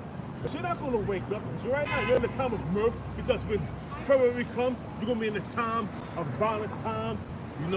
All love and this and that, which is all total bullshit. So and then St. Patty's Day in March. So it was always some kind of distraction, man. Yo, it's crazy, bro. These people have not a clue, man. But guess what? Soon they're gonna realize, man. And I'm hoping the Most High will kick shit off, man, before 2020 or in the beginning of 2020, man. So I'm sick of this place, man. Me personally, I'd rather join my father in the spirit realm, man. Man, fuck this shithole, man. This is Matthew 24:36. And this is Yahweh Shai speaking. But of that day and hour knoweth no man. Yeah, that day and hour talking about the day of the Lord. The elder was just going into, man. The economic collapse, Jacob's trouble. Nobody knows the day and the hour. We're not here to tell you it's gonna happen, you know, October 28th, 2020. You know, like you got these conspiracy theorists on YouTube. They always got a new date. Last year was September 23rd. It's always a date for October 5th. No man knoweth. It just said no man knoweth the day or the hour. No, not the angels of heaven, but my Father only. So not even the angels in heaven or the outside knows that. Only the heavenly Father knows that. He put it in his own power, his own season, his own time to basically bring the end whenever he wanted to. All we have is a sign. And this is a sign right here that we have to have. Verse 37. But as the days of Noah were, so shall also the coming of the Son of Man be. Yeah, so as the days of Noah were, that's how it's going to be when the Son of Man comes back. You know, Shah comes back. So that's a short sign that we have to have. Because what was happening in the days of Noah was the elder was saying. People was just doing whatever they wanted to do. Noah was building the ark, prophesying to them for over 100 years about the flood that was going to come, that the Most High was going to bring to destroy pretty much all life on the earth. And these people were just living it up, man. They didn't give a damn. Yeah, he was over here building the ark. That was a big ass ark, man. That was not an easy project. He's building the ark, he's prophesying to them, and they over here storming, laughing at the same shit that's going on the earth today is the same exact shit that was going on back then. So that's how we know for sure that the Lord is coming back soon, man. That's a sure sign just within itself, man. All the scorpions, the shit, all this weird shit on the TV,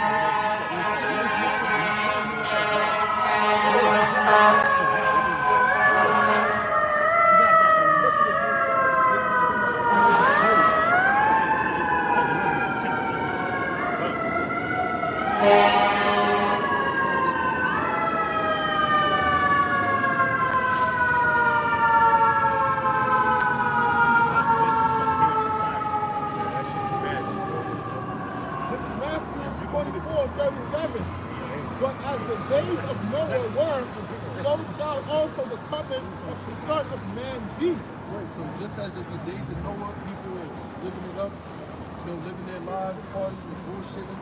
That's the same thing that these people are doing today, man. Like I was saying, you got all these serious matters in the world. You turn on our TV, and there's all type of war, protests, and there's all type of hell all over the earth, man. But people in America is doing the same shit they were doing last week, man. Going to a club, going to a party, smoking weed, smoking hookah, just doing their fucking everything bullshit like they did last week. They do this shit every fucking week, man. They partying bullshit like when Frank was home.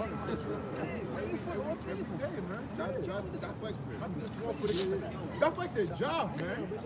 They wake up, wickedness follows some bullshit, man. I use the left hand. I don't know.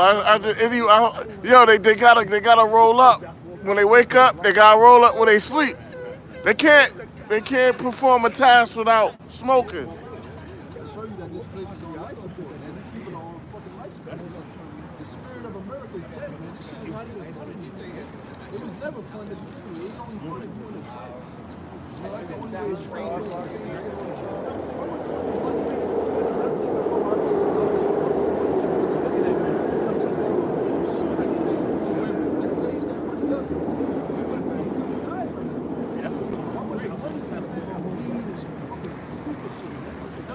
Sorry, guys. Oh, it's okay, man. Dog see spirituality, man. Dog see things, man. Appreciate that. All right, have a good evening. All right. Born into this world, you don't know any better. But then when we get into the scripture, now we broken up. You see my camera? You know what I'm saying? And now we doing like I know it did, man. We in fear of the judgment that the Lord is about to bring upon the earth. And we going out there to we coming out here to get the blood off our hands, man. It's a warning you whether you hear it from them. We don't give two shits in here. Really.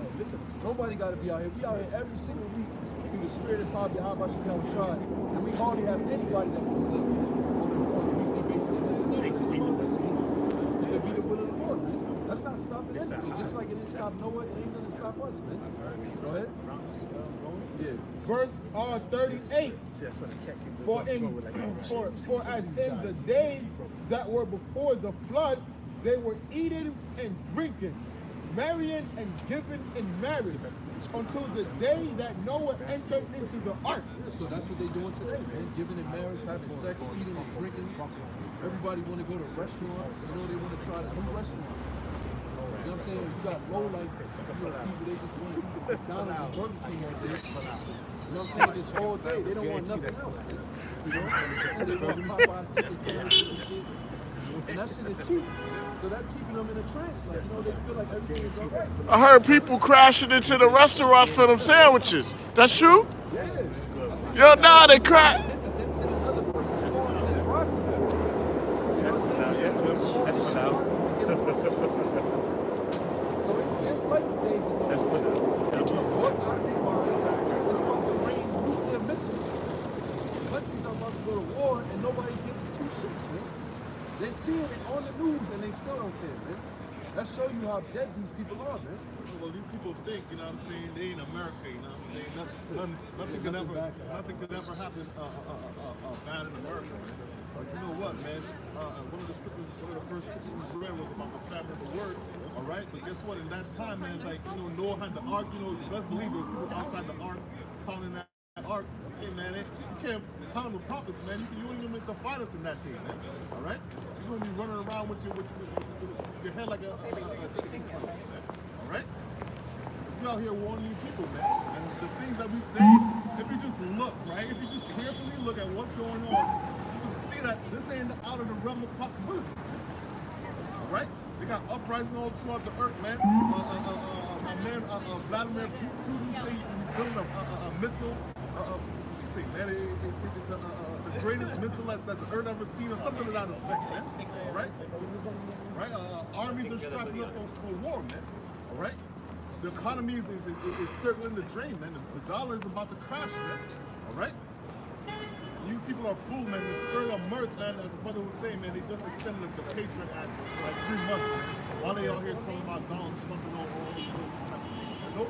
No telling what they're going to pass you into Thanksgiving, all right? No telling what they're going to pass you Christmas. That's what they always do. They go into, you know, Congress. When all them congressmen and senators, whatever you call them, when they celebrating them holidays, that's when they have certain people sneak in and pass legislation. And what is a Patriot Act? I bet you 9 out of 10 of these people out here don't have no idea what the Patriot Act is. That basically gives the American government power to detain anyone, man. With no, how do you call it? The way I want it. Process without due process. Habeas corpus. Yeah, No I was habeas trying to corpus, think of that man. word. That's when basically they could grab you up. They don't even have to have a reason to grab you up. They could just grab you up and throw you in a concentration camp, throw you in a prison, take you and your family, and you can't say shit, man. Without That's due in the process. law. That's in the law. Habeas corpus prevents that from happening. Habeas corpus prevents the U.S. military from coming in and usurping authority over the people, man. The civilians, man. That's habeas corpus, but they can't lock you up without due process, but you having a lawyer to defend you, man. You know?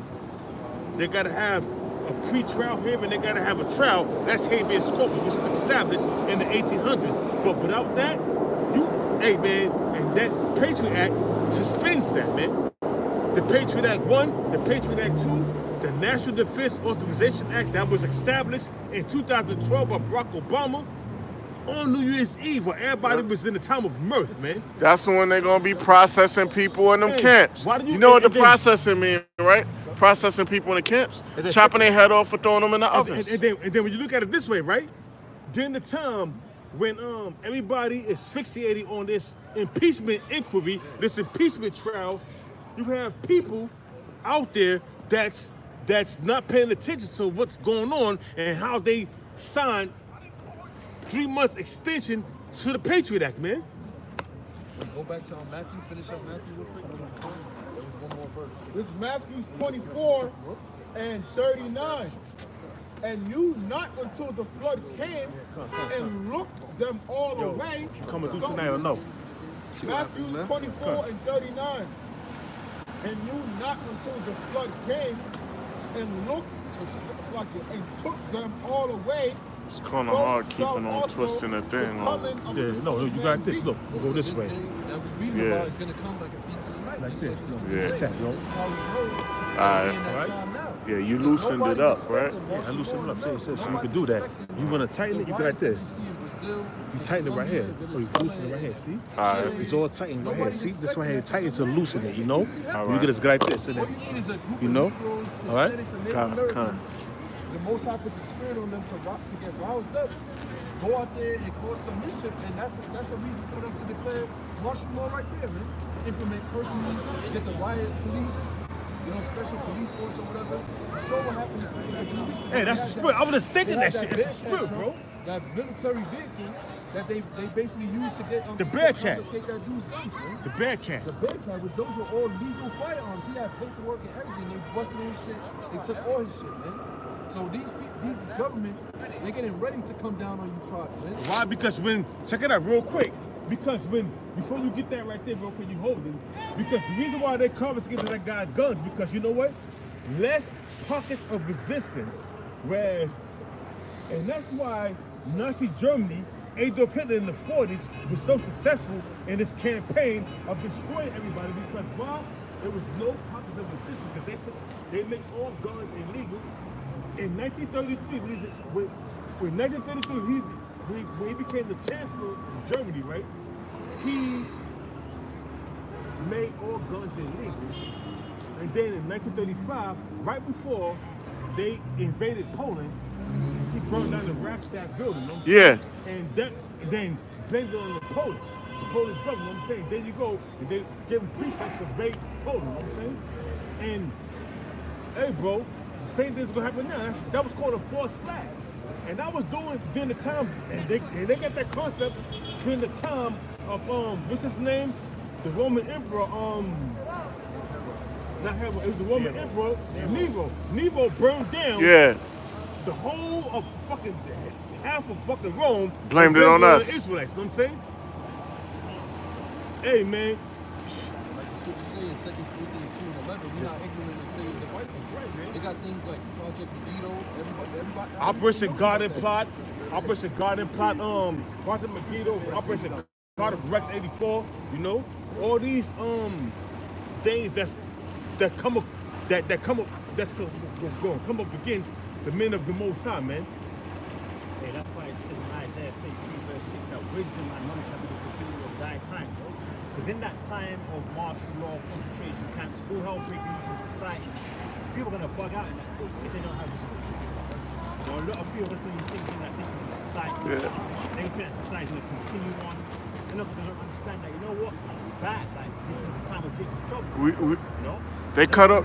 They cut off resources when they move in on you too. Like anybody I know that ever been in the projects, they raid early in the morning. If you're doing any illegal activity like drugs, they cut off your water supply so you can't flush your drugs and shit like that. You know, I'm just saying how it is. You know what I mean? That's how it's going to be. And we throw it out the window, They know. Just like that. they know where it's coming from. Because it's alphabetical order. That's right. Your apartment is the alphabets on the window. That's right. There's gonna be a sudden thing, just like the time of when the towers crashed over here in New York. It just happened like no one expected it, but it that went happened. down. Hey, you know what? Guess what? That brought the Patriot Act in 2001, right? Yo, it was early in the morning, 9 o'clock in the morning. It was a nice. In 2001, I was what? I was 27, bro. I was at my job doing my deliveries. I pulled up. I was down. I came back. I was in front of my job, right? And I pulled up, right? It was 9 o'clock in the morning. And it was like snow that day. But it was bright and sunny. It was nice outside. And next thing you know, I'm doing the news, watching in the El Tina, getting my little, my brunch. It was breakfast brunch. My You eat brunch? I was getting my brunch on. It was rotisserie chicken with some beans and rice, right? I'm watching the towers. I'm like, oh shit, they should know. Breaking news, the Pentagon got hit. I'm like, oh shit, yo, America's under attack. We fucked up. This is me going down, man. Oh shit. I'm like, god damn, man, here we go, bro. I'm happy. Like, you know, like, oh shit. You know what I mean? I'm praising the Most High and everything. And next you know, shit that's happened, man. Now look at us now. That's like 18 years later, 17, 18, almost 19 years later, man. Look at us, man. The state of America, man. America, the American military is outstretched. Because of the perpetual wars, the continuing wars, the economy is teetering, man. Because they put in most of their finance to fund these wars, man. And look what's going on now. The end result of that is, man, look at this right now. The infrastructure of America is fucking crumbling. The economy is crumbling. The House, the whole America, the Senate, the Republicans and the Democrats allegedly are against each other, but they have their strings being pulled by the international bankers, and the ultimate puppet master is the Most High Yahweh Ba'ashem Yahweh Shah, but you people are too stupid to realize that, man. That the Most High is the ultimate puppet master, man. Yeah, bro, you got it, bro.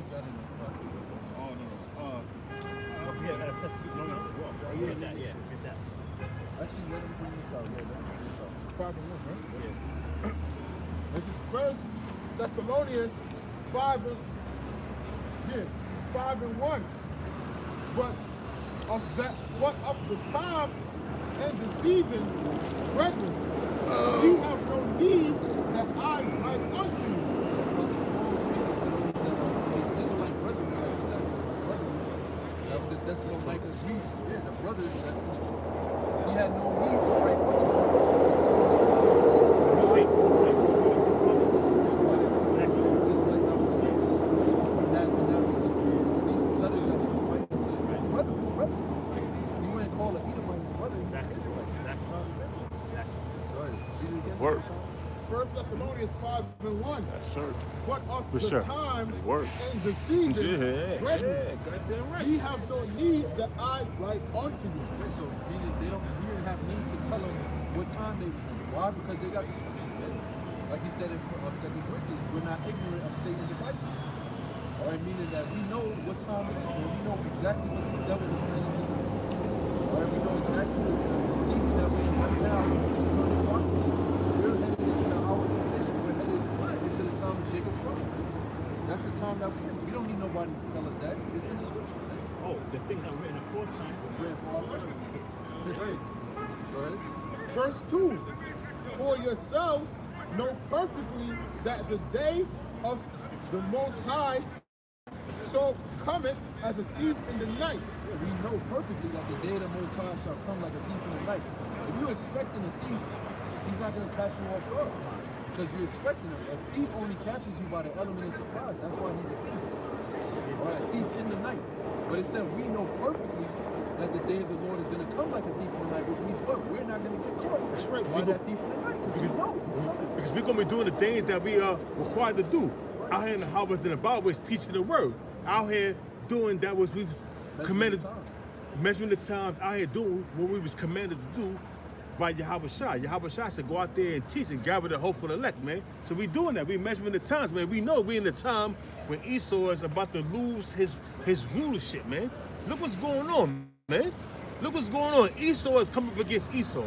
And that's exactly how, and you can tell we're at the end of our rulership, of Esau's rulership, when you see that you got Esau coming up against Esau, just like it was in the time of the Assyrians, like in the time of the Babylonians, in the time of the Persians, the Medo-Persian Empire, in the time of the Greeks, in the time of the Romans, when they was at the end of the empire, they was usurping, rioting,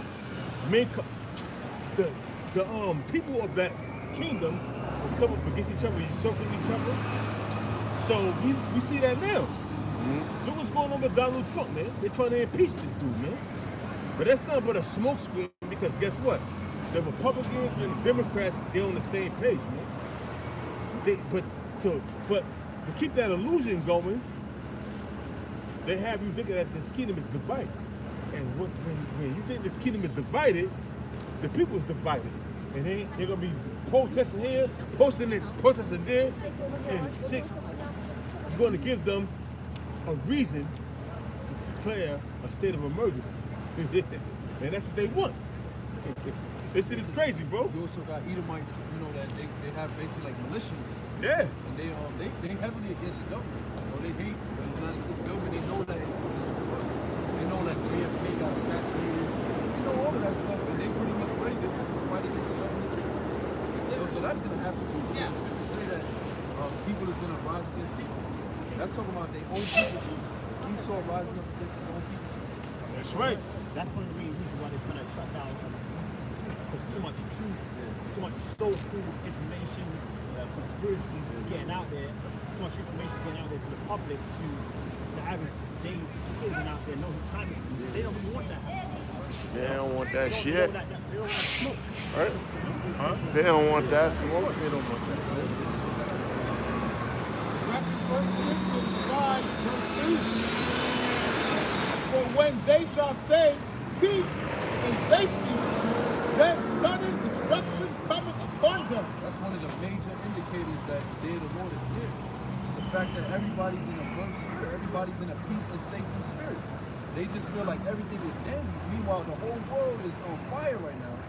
But everybody in America is just, they got so much fucking fluoride in their brain, everything is fine in their world. That's right, bro. Sweating that shit out. Everything is peace and Yes, in. when you want fried chicken sandwich. Right. Hey, I'm telling you, bro. Spicy fried chicken sandwich at Popeyes. That's when all hell breaks loose.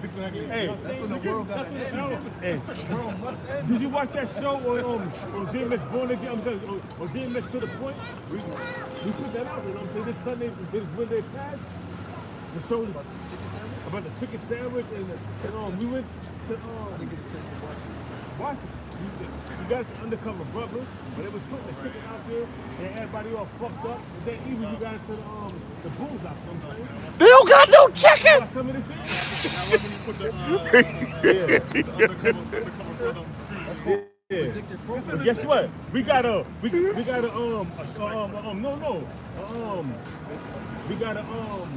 copyright claim, but they still got the video, you know what I'm saying? So it's still good, you know what I mean? But as long as it's not monetized, it's good. But if you get some gain of it, then they fuck with you. But we're not getting it. This word is given to us freely, so we're gonna give it to you freely, man. We're not trying to get no monetary gain, man. It's not about monetary gain, man. It's about spreading the word, man. That's why starting December 10th, a lot of our channels are going to get taken down. That's right, man. Because they don't consider us commercially viable. We're not making them money. We don't put ads on our videos. We don't monetize our content. So in YouTube's eyes, starting December 10th, the new policy, we're not commercially viable to them. There's no reason why we need to be on YouTube. So they're gonna drop us. Exactly. And we might have to go back to Daily Motion. We don't know how exactly things are going to go, but we know that we're in those times, man. Hey, That's so what we just telling you. We know that we're in those times, so you can't. It's only but so long you're gonna be able to get this. Man. It is what it is, man. We go to Daily Motion, and you know, guess what? Daily Motion get flooded with these scriptures, you know what I'm saying? And gonna come a time when Daily Motion can do the same thing. They did it first, right? Cut. They was on there first. Yeah, cut. Yeah, Now they gotta that's get right. on. Now we're gonna have to get on YouTube. So this might be it, man. That's how you gotta be in the mentality. This might That's be right. It. You know, it said in the scripture, tarry not from day to day. Make no tarry to turn to the Lord. Exactly. Hasten the Lord, man. Hasten is the turn. You gotta get that. This is 1 Thessalonians 5 and 3.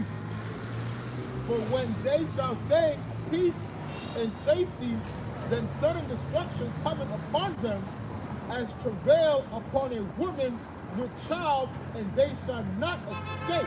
This has a Yo, woman that's I'm gonna go get this brother. He left this sword in my house. I'm gonna give it to him. This has a woman, you know, in travail, meaning a woman that's, pregnant. That baby come upon you suddenly, man. You know it's 9 months. You know, like it's a 9-month time frame, but you don't know the exact date. It could be a week earlier from your so-called expected due date, or a week later, or weeks later, or weeks earlier. You know, but the point is that the woman that's pregnant, that's travailing with child, it suddenly comes upon you. There's no way to predict that. There's no way to actually see the actual day when it's coming. The water just breaks, and that's it. She got to give birth. She can't escape that. She can't say, no, I want to wait 5 more days to deliver this baby. No, that baby got to come out now. So that the Most High is comparing the destruction of this society to a woman that's travailing with child. She can't escape that. She has to deliver that baby. So this place got to be destroyed, man. And it's going to happen suddenly on top of that. There's nothing that anybody can do. All right? When it suddenly just happens, nobody's going to be able to put off those troubles, man, those calamities that the Lord is going to bring upon the society. Nobody's going to be able to stop that, man. Not even Esau himself, with his technology, is going to be able to put that off. Get that in Isaiah 47. Not even with all his witchcraft, he's not going to be able to put that off, man. Hey, that's why us brothers are very blessed, man, because like what we was going into last week, we've seen the movie before it's come out, so to speak. Before that baby's delivered, before that instruction has come, before the time of Jacob's trouble was actually here on the earth, we done seen it already, man. So when it does take place, that's why it says, Isaiah 33 verse 6 again, knowledge and wisdom shall be the stability of bad times. So us brothers that have this truth, that have been getting into the scriptures, that's why it says in Revelation 1 verse 3, blessed is he that readeth, right? Blessed is he that readeth. We've been reading ever since it comes to the truth. So therefore, when all hell breaks loose upon us, to be like, no, yeah, that's 2nd Ezra 15, that's 2nd Ezra 16, that's Revelation 13 and 16. We're just going to be going through different precepts in our mind. That's what's going to keep us, the hopeful elect, Lord willing, stable in that time, man. That's why it pays for you to get the truth while it's out. Simple and plain. Like it says in the book of Sirach 39, it says, you know, the man that's on his mind is on the Lord of Most High, he's going to be occupied in prophecy. Because when you occupied in prophecy, you can see it before it happens. You see certain things on the news, you're like, oh, I can see how that's going to lead to this. Yeah. So we're already like one step ahead, like you were saying. You know what I mean? But they also have a phrase where they say, like when you know the future, you suffer it twice over. A man that knows the future, he suffers it twice because he's going through it. He knows that it's going to come, and it's like a mental thing. And then when it actually happens, you got to actually live through it. These people, they're just going to get caught up in it. Like That reminds me of Ezra. yeah, Woe is exactly. me, woe is me. You shall You shall deliver deliver me those He days. was suffering that. He actually got But sick. he's here, and you're going to go through it. That's heavy. That's heavy. That's a blessing. Though. Not Like you really hasten the day. You know what I'm saying? You hasten the day like, listen, man, I want to get that out of here, man. I want to bounce. You know what I'm saying? And the prayer, thy kingdom come. You see things like people getting blown up in the Middle East or certain events, you know, riots and people getting gunned down, innocent, so-called innocent protesters getting open fire on. We don't feel bad. We actually don't feel sad. You know what I'm saying? We actually happy, like, yo, this is exactly what this said is going to happen. It's happening, man. And therefore we know, like, all right, we waiting for this day to come any second. So to us, it's not going to come suddenly because it's like we already going through it. Like, we already see the process of it. If you can't see it coming, then it's happening out of nowhere. You're going to be fucked up, man. Can I say something real quick? Yeah, real quick. And this is in the spirit, man. You got a lot of brothers going through what they're going through, man. And we do this, what I'm saying, because why? We're looking for a better outcome than what we have right now, man. Right now, you got brothers struggling financially. You got brothers struggling, whereas before they came into this truth, they was getting all kind of women, man. But now we're in the truth, you ain't getting no guns. So now you all hard up and shit, you know what I'm saying? You like, damn, Nah, man. you getting buns, but it ain't as much as like before, probably. That can be true too, you getting buns, but now, when you read the chicks, she want you to dye your beard or shave your beard off. You ain't getting no buns like you was getting when you was in the world, right? But that's them spirits, they know. You see, a wicked woman is giving as a push to a wicked man, so you got a wicked ass bitch out there that's doing all kind of wickedness, you know what I'm saying? And you come across her, she ain't gonna get what you want, because the spirit ain't gonna allow it to happen, man. So now you got women out there struggling, you got men out there struggling, that's a part of the stand about was they ain't getting no buns, they ain't getting, you know what I'm saying, you know, they struggling financially, you know. So now, hey man, right now we in a quagmire, man. But soon, if brothers hold fast to what they know, man, then they gonna be all right, man. But right now, man, you got brothers is fucked up, man. You got brothers struggling, man. You got brothers struggling, you know, whereas they struggling to find a job, they struggling to get a woman. But like I said, before they came in the truth, the standard of ours, they was getting all kind of buns, man. But now they ain't getting no buns, man. They bunless, man. Yeah, you got brothers, more important, you forget the women for them, not to pay down your work, but you got brothers that are like suffering their health. Come. Insane. That's the worst, that's one of the worst afflictions. Like, yeah, man, like, that's real hell, man. Like, because what did the say? The mom was that, you shall separate us from the love of Yahweh Shai. So you still do this work even if you're suffering in the flesh, man. That's pure hell, man. That's right. It says death is better than a bitter life and continuing sickness, man. Yeah. You know, so death is better than a bitter life and continuing sickness. And here it is, I got a bitter life and I'm sick, man. Right. What the fuck I want to be in this society for, man? I remember go back to the spirit one, man. Hey, death is better than bondage, man. I'd rather be dead than be a slave, man. Hey, but Fuck that we shit, saying man. this earlier, it's more needful for this man, this brother there. It's more needful for us brothers to be out here and hopefully seal the elect, man, for the spirit. So as much as we don't want to be here in this world, Yahweh Shai is a task for this man, for this brother, man. For you too, bro. Me too, Lord. We all got trials, man. Hey, man, we all go through some kind of device in the society, man. We all go through something, man. Whether brothers let it be known publicly, man, or brothers keep it to themselves, and if you him and the Most High, but we going through it, man. We going through it, man. I'm sick of it, man. I know I'm going through some shit, man, and I'm sick of it, man. I'd rather be dead, man. Man, fuck this shit, man. I'd rather die, man, than to be subjected to the shit we into, man. Oh, what does it say, man? See the spirit of the brother is in. This is all spiritual and it's prophecy. And it says in the book of Revelation that they love their lives unto death. All right. So that's the kind of spirit that Yahweh Shai is putting upon these men, man. To the point that they're just gonna go all out, man. They don't care whether they live or die, but they're here to do this work, man. That's actually a blessed spirit to be in, man. You know.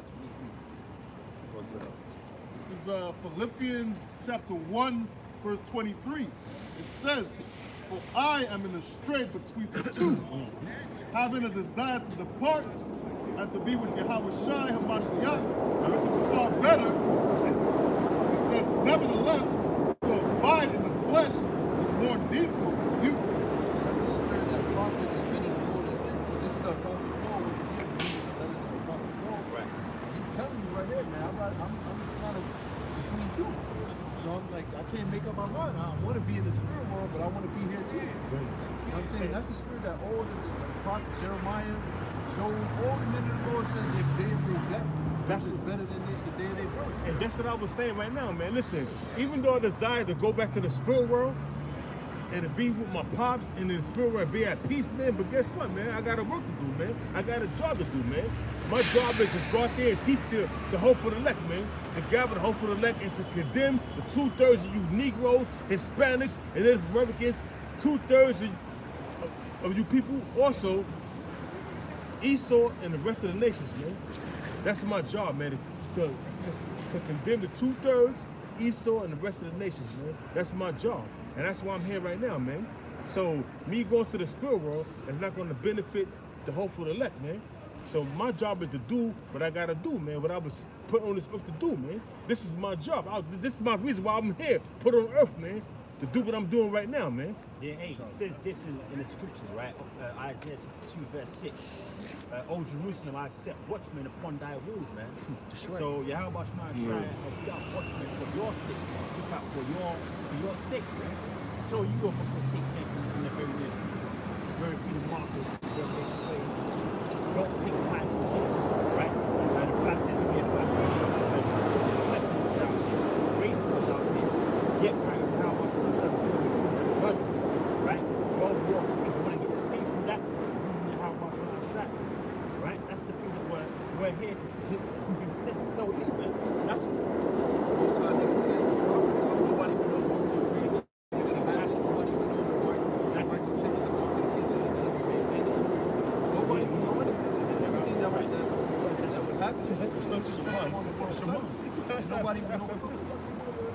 So the fact that the prophets is out here doing the work, that's mercy. It's gonna make a from U-turn. Yahweh Shai, letting you know. Yeah, giving that warning, like, yo, I'm about to do this, but I'm letting you know. I'm not gonna let everybody know. I mean, I am. They're not gonna listen, but I'm gonna let you know.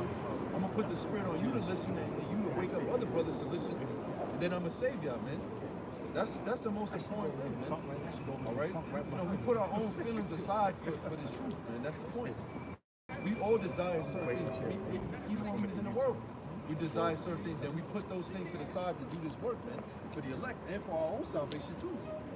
And the Lord said this, one more thing, Salakia. There yet remaineth a rest, you know? So, hey, there's a reward for what we're doing, man. We're not just doing this thing in vain. The same way Yahweh Shai was rewarded. He went through his trial, his tribulations, his walk, all right? His hour of temptation, and he was rewarded. His power was given unto him. Like it says in Romans 8, verse 17, we're joint heirs with Yahweh Shai. That's So right. we're going to be the first fruits to receive all power too, man. That's right. And what we're doing, well, there's a reward for it, man. Again, we're not just coming out here in vain. What did the Lord say?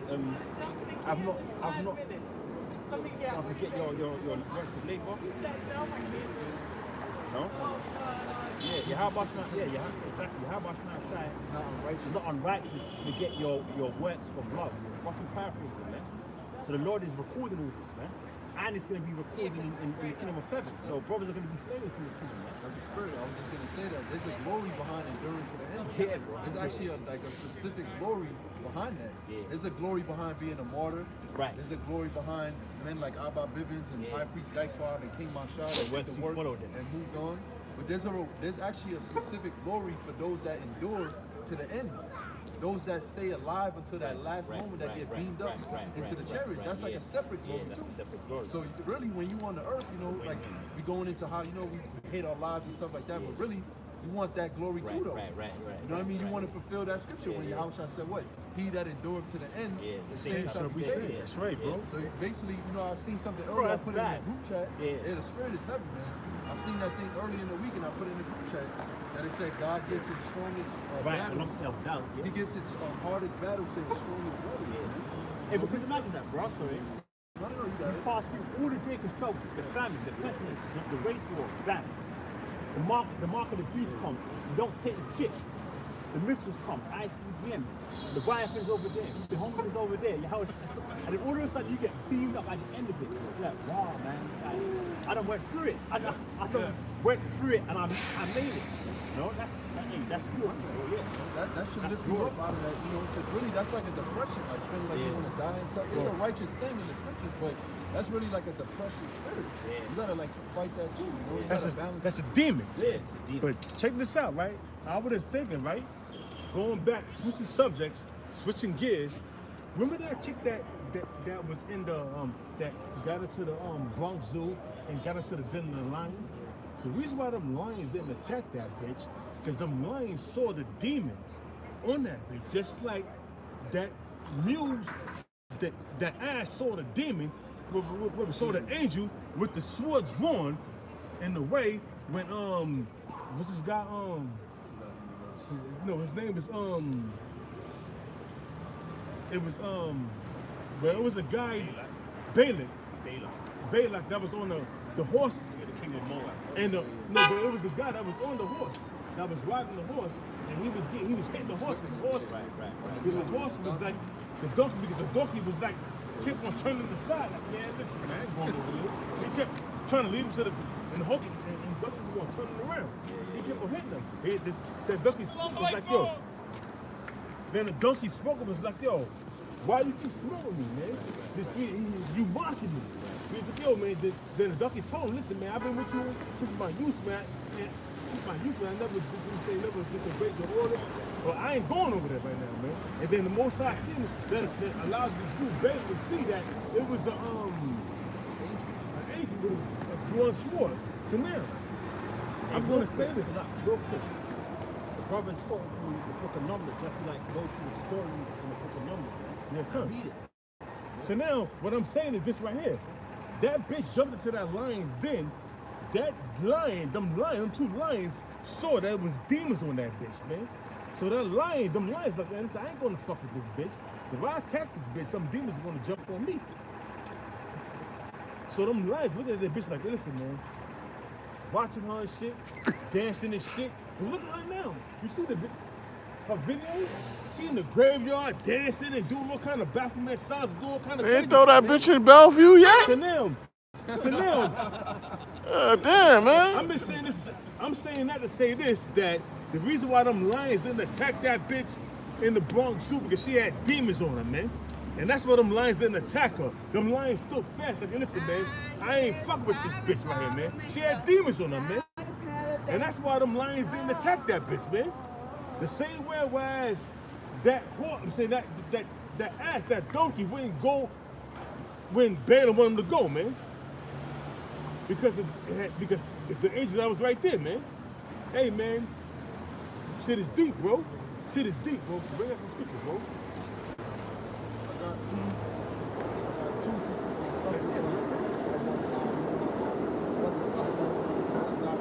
This is Psalm 69 and 29. But I am poor and sorrowful.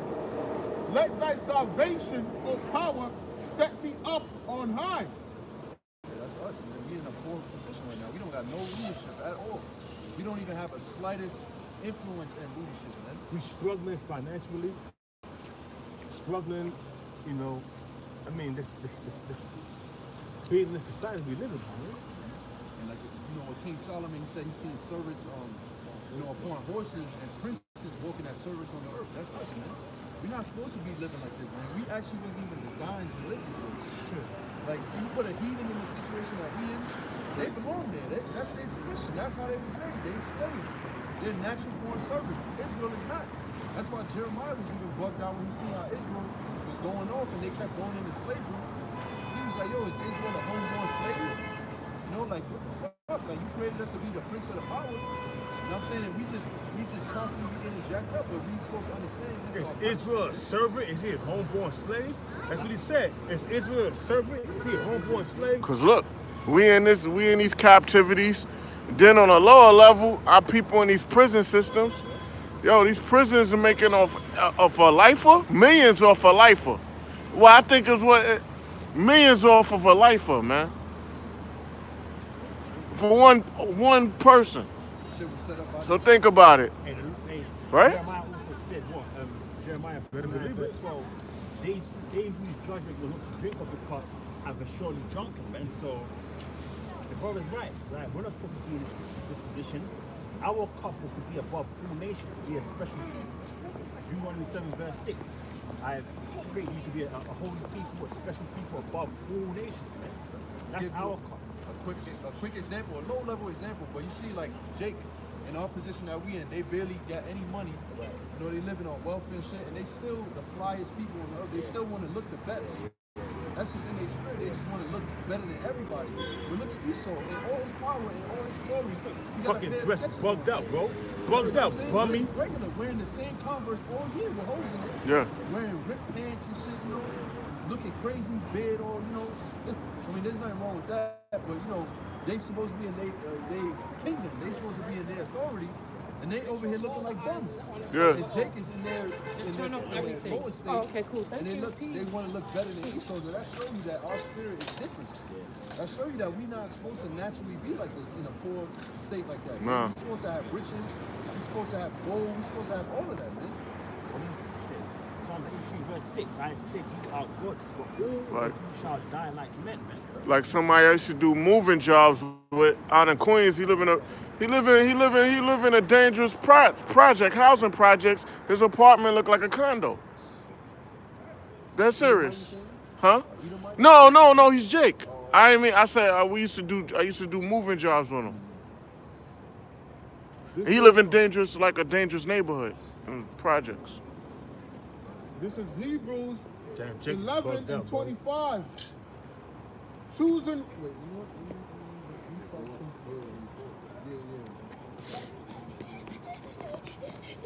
This is Hebrews 11 and 24. By faith, Moses, when he was come to years, refused to be called the son of Pharaoh's daughter. That was back in ancient Egypt. Oh, Moses, he Salah. had a high position in ancient Egypt. It's a lot. And once he found I'm out just he looking seen at these people suffering, you know, the Israelites in slavery, he's like, man, I'd rather just suffer with them because they my people. I'd rather be in a lower state with my own people than rather be up here with these fucking demons, man. And that's the mentality that really all of our people should think of. You got guys like Jay-Z, Kanye West, and they the opposite of Moses. They don't have no faith, man. Jay-Z, Kanye West, what's his nigga name again? Another nigga name? Big Beard, Fat Bit, Rick Ross. Yeah. Fat ass nigga with Big Beard. They're not in that spirit. They're not coming in the spirit of Moses or ancestors. Moses gave up all of this. He gave up all of it because he wanted to be known as his son of Pharaoh's daughter. He wanted to be known as the prince of Israel. And that's who we are. I'm an Israelite. Okay, what about Yahushua himself? When they wanted to make him the king, he was like, you got into the shadows. Because he knew his time wasn't yet. You have to do a what? You have to walk his path, man. His time hadn't come yet, man. You have to, before honor comes humility, man. And that's a stage like we in, right? Yeah. So it's like Like a that, horrible experience like that. for us as Israelites. That's Yahushua, bro. You know what I'm saying? Like this, we know this shit is like a nightmare. Yeah. But we know that we gotta go through it just like Yahushua did. And I was also gonna say, because when you said that, it reminded me too. Even Yahushua himself said he didn't make himself rich.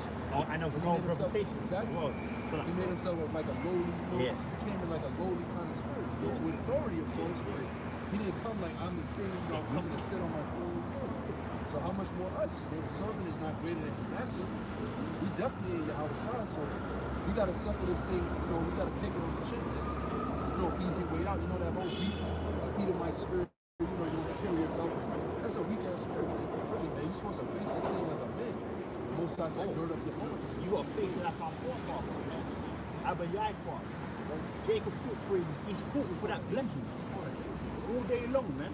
We have to come with that same spirit and fight for our crown, man. Right. You know? Let no man take thy crown, not even yourself, man. That's right. It's like the Pastor Duval always says, you your own worst enemy. Yeah, man. Boy. You know what I'm saying? We all are our own worst enemy, man. So, Yeah. you know, we've constantly got to fight these demons, and you know, it's not easy, but it's not a pity story. We're not up here, you know, boo-hooing and shit. So people feel bad. Oh man, I feel bad. Nah, man. We men, you know, we're Israelite men. This is how the Most High made us, man. Show thyself, man. Exactly. I like that. Save your pity for the weak. Exactly. So I what we took going that from the through- movie Mortal Kombat, the first one. I ain't make that up. So what we going through is what we going through, man. So whatever we going through, man, whatever we going through is a light affliction, man, compared to what's going to happen in the latter days, Oh, I man. got During the time of Jacob's trouble, man. It's a light affliction right now, man, because what's coming, man, hey, bro, shit. It's better to go do what we going to do right now, which is how can I say it? I got this real quick. Second Corinthians 4 verse 17. For our light affliction, which is but for a moment, worketh for us the more exceeding and eternal weight of glory. And that's what I was trying to bring up. In fact, glory that's going to come from this light affliction is us, if we're part of the elect, being up in them chariots, man. You know, being part of the hopeful elect.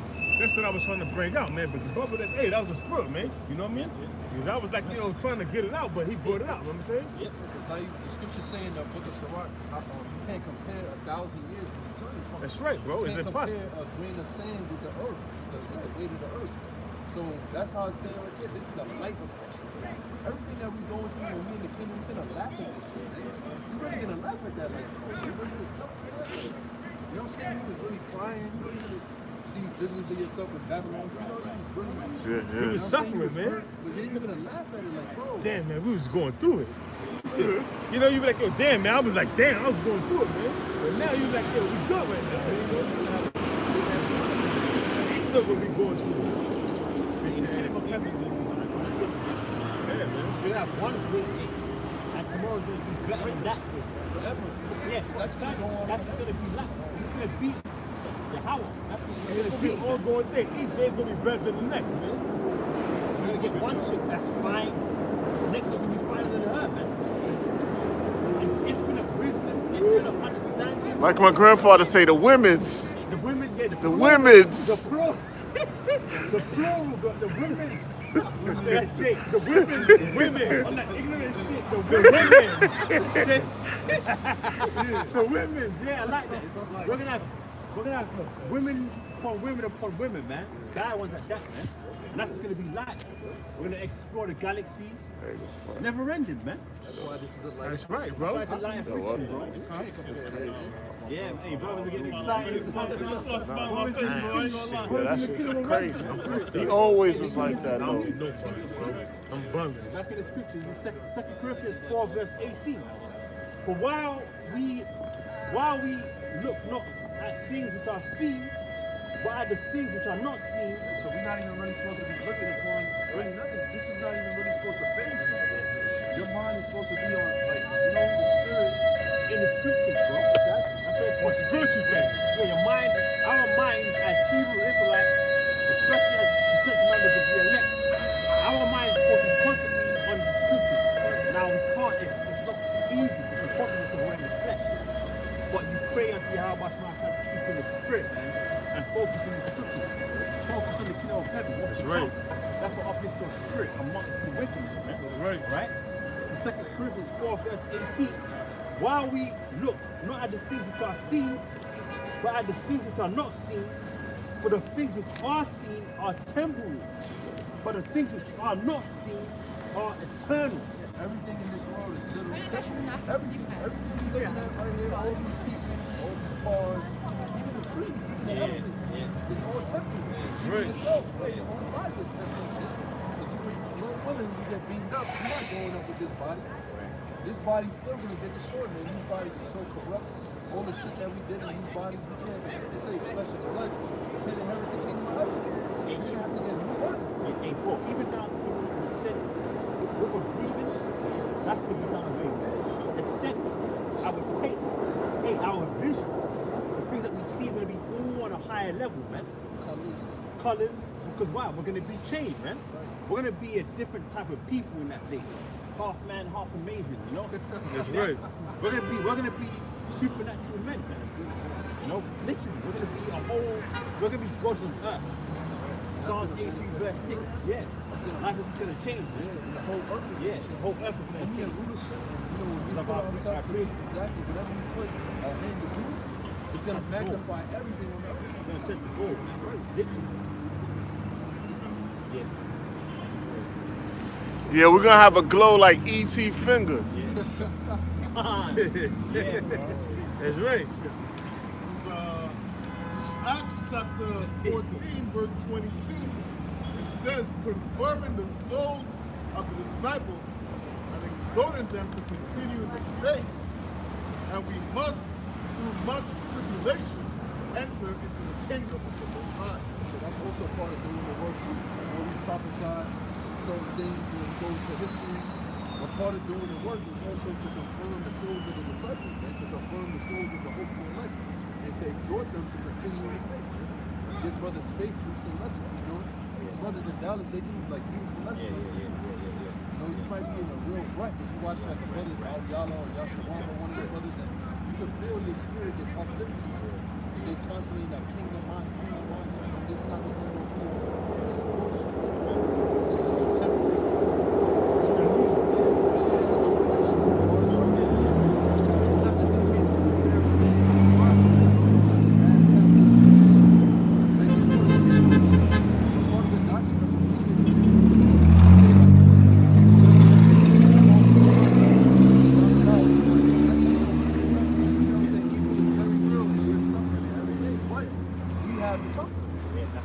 we have the comfort. And we use the comfort to comfort other brothers, to comfort ourselves. That's why Yahushua left it. He said, I will not leave you comfortless. We have a sure moral way of prophecy. And we rely on that. We understand that everything that Yahweh Shai says in the scriptures is going to come to pass. That's right. And that gives us comfort. You know what? This ain't it. End real. There's a better place. There's a better time coming for our people. That's the gospel, man. Or part of the gospel, I should say. It says, this is 1 Corinthians chapter 1, verse 7, and it says, and our hope of you is steadfast, knowing that as ye are partakers of the sufferings, so shall ye be also of the consolation. Okay, so the sufferings is a good thing. You know, Just like, you know, the bitters. When you eat the bitters, you eat the horseradish, Right. or any type of bitter herb, it hurts. You know, it might burn your mouth. You know what I'm saying? You sweating or something, you start coughing, but it's good for your body. That's right. So it's That's like right. those that are partakers of the sufferings are also partakers of the glory. This is 1 Corinthians chapter 1, verse 7.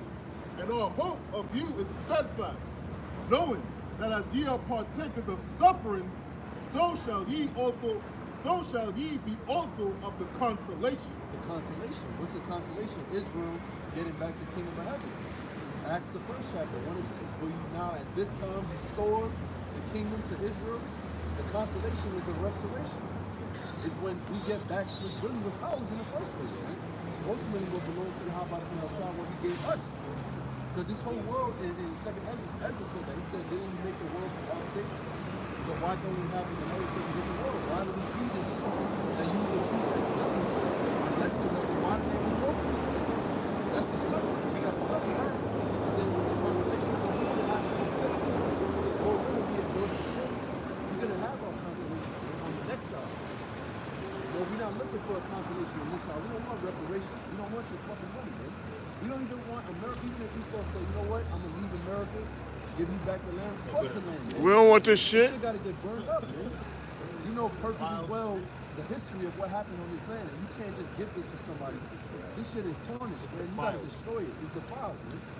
Like Numbers 35 and 33, it says that the land get defiled with blood. There's only one way to cleanse it. You have to shed the blood of those that shed blood on that land, man. So you don't want the land. It's too late. So it's too much damage.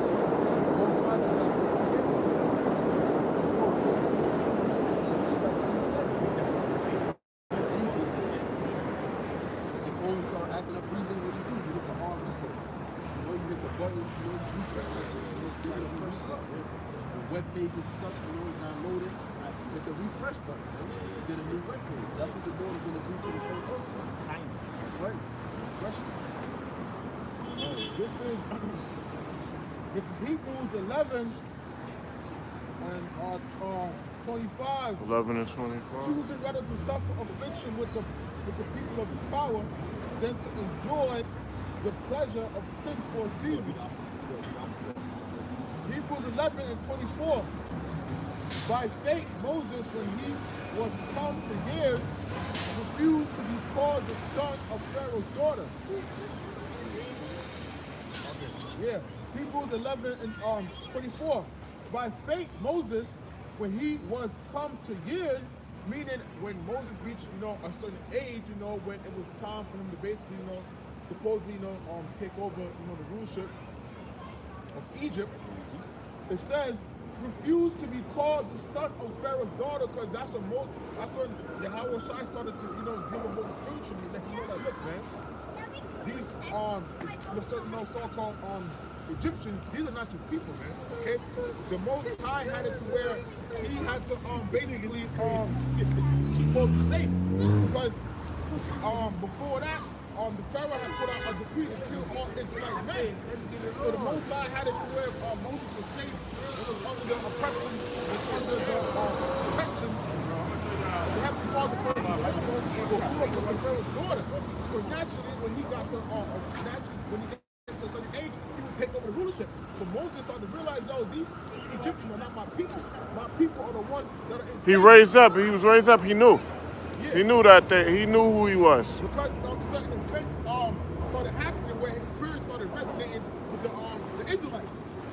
So it says, verse 25, choosing rather to suffer affliction with the people of the power than to enjoy a pleasure of sin for a season. Meaning, you know, us brothers, man, we're all going through, you know, a lot of similar things. When you read 1 Corinthians 10 and 13, it tells you, to roughly paraphrase, you know, basically, you know, yeah, there's a lot of things that other brothers are going through that we're also, you know, that we go through together, and the Most High will make a way for us to get out of it. So suffering together, doing the Most High's work is a blessing than to say, yo, let me just, you know, be a wicked nigga in this sinful kingdom. But this sinful kingdom is not gonna last. According to scripture, it's all temporary, man. So you want to be temporary, you you know, just living in a life of vanity, you know, than to suffer. So Yahweh Shai, knowing at the end it's a great reward to inherit the kingdom. So I said it's better for us brothers in this truth to suffer together, uplift one another together. You know, just do the Lord's work together, man. Moses knew that Egypt was about to be destroyed too. Remember, he was a prophet. And Most High was actually dealing with him one-on-one. So he knew that I could be a king for a moment.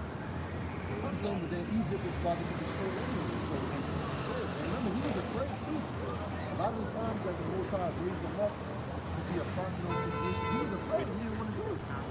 Yeah, but you know, by faith, that's why he didn't push him to do it. He was dumb with speech. You know, Israel, they make fun of him. Man. You know what I'm saying? If you got a speech impediment, Jacob get on you, man. Like Moses, all type of names, man. I'm just talking about now, but even back then, you know. That's our spirit. Yeah, he probably was, you know, afraid, but you know, through faith, same with us. Like some brothers, you know, he had, I wouldn't say problems, but you know, he wasn't as social to like come out and speak on Yeah, I the know. platform. Hey, like listen, this. I got a testimony real quick, bro. My brother got married a few years ago. My brother just wanted to give him like a, what do you call it? Like a little best man speech type thing. Like I in didn't, front of everybody. yeah, in front of everyone. That's my brother. I've been close to my brother. Like my blood brother, I was close to him, but I still want to do it. So I did it. Like, that's my brother. But here I am doing the work of the Lord out here in the streets with everyone can hear me, brother. You know? But that's the spirit that you have upon us. You know? That's why the scripture said, I believe, therefore I speak. Yeah. Therefore I talk. That's it. Because that's the faith. That's within us that the Lord put it inside of us. You can't just come out here and get all that faith. It's not an easy thing. But the Spirit of the Most High said, everything is impossible. Right. Anything that's possible is going to be possible. He could raise up a man like Jacob, done deal. Right, Raise him up right, to be a king. He sort of did that with Moses. You know, he could sell the speech. He still raised him up. Had him do all type of buildings and things like that. Moses probably didn't even know that he was capable of doing that. Right. But it was the Most High using him to do it. And that's what the Lord said from Isaiah that I think we close that right Jacob, now. Take him to I will help you, man. So I don't know what's going to happen, so let's that's wait a real gift. quick. Let me see It's what's going the on. gift of faith, man. All right, let me get this real quick. Ephesians 2, going on, verse bro? 8. It says, for by Chilling, man. grace are ye saved through faith. And what's grace? What's the definition of grace? Favor. That's the definition of grace. Having favor with your Yahweh Shai, and Yahweh Shai giving you a favor. And what we've got here is a favor by Yahweh Shai. Bless. This understanding and come out here boldly and speak his words. It says, for by grace are ye saved from what? The common struggle, time of Jacob's trouble, martial law, concentration camps, disease warfare, pestilences, the time of World War III, ICBM getting shot, and launched upon Babylon against America. We're saved from the wrath of Yahweh Shai through grace, right? Through faith. It says, for by grace are ye saved through faith. Now we was reading in the book of Hebrews, the 11th chapter, what's faith? Faith is the substance of things hoped for, the evidence of things not seen, right? And that's a gift. We don't actually see the physical kingdom of our Lord himself here in this lifetime right now. We don't even see our Lord right now, Yahweh Shai. But yet we believe. And that's faith, man. That's actually a gift, right? It says through faith, are you, let me read it again.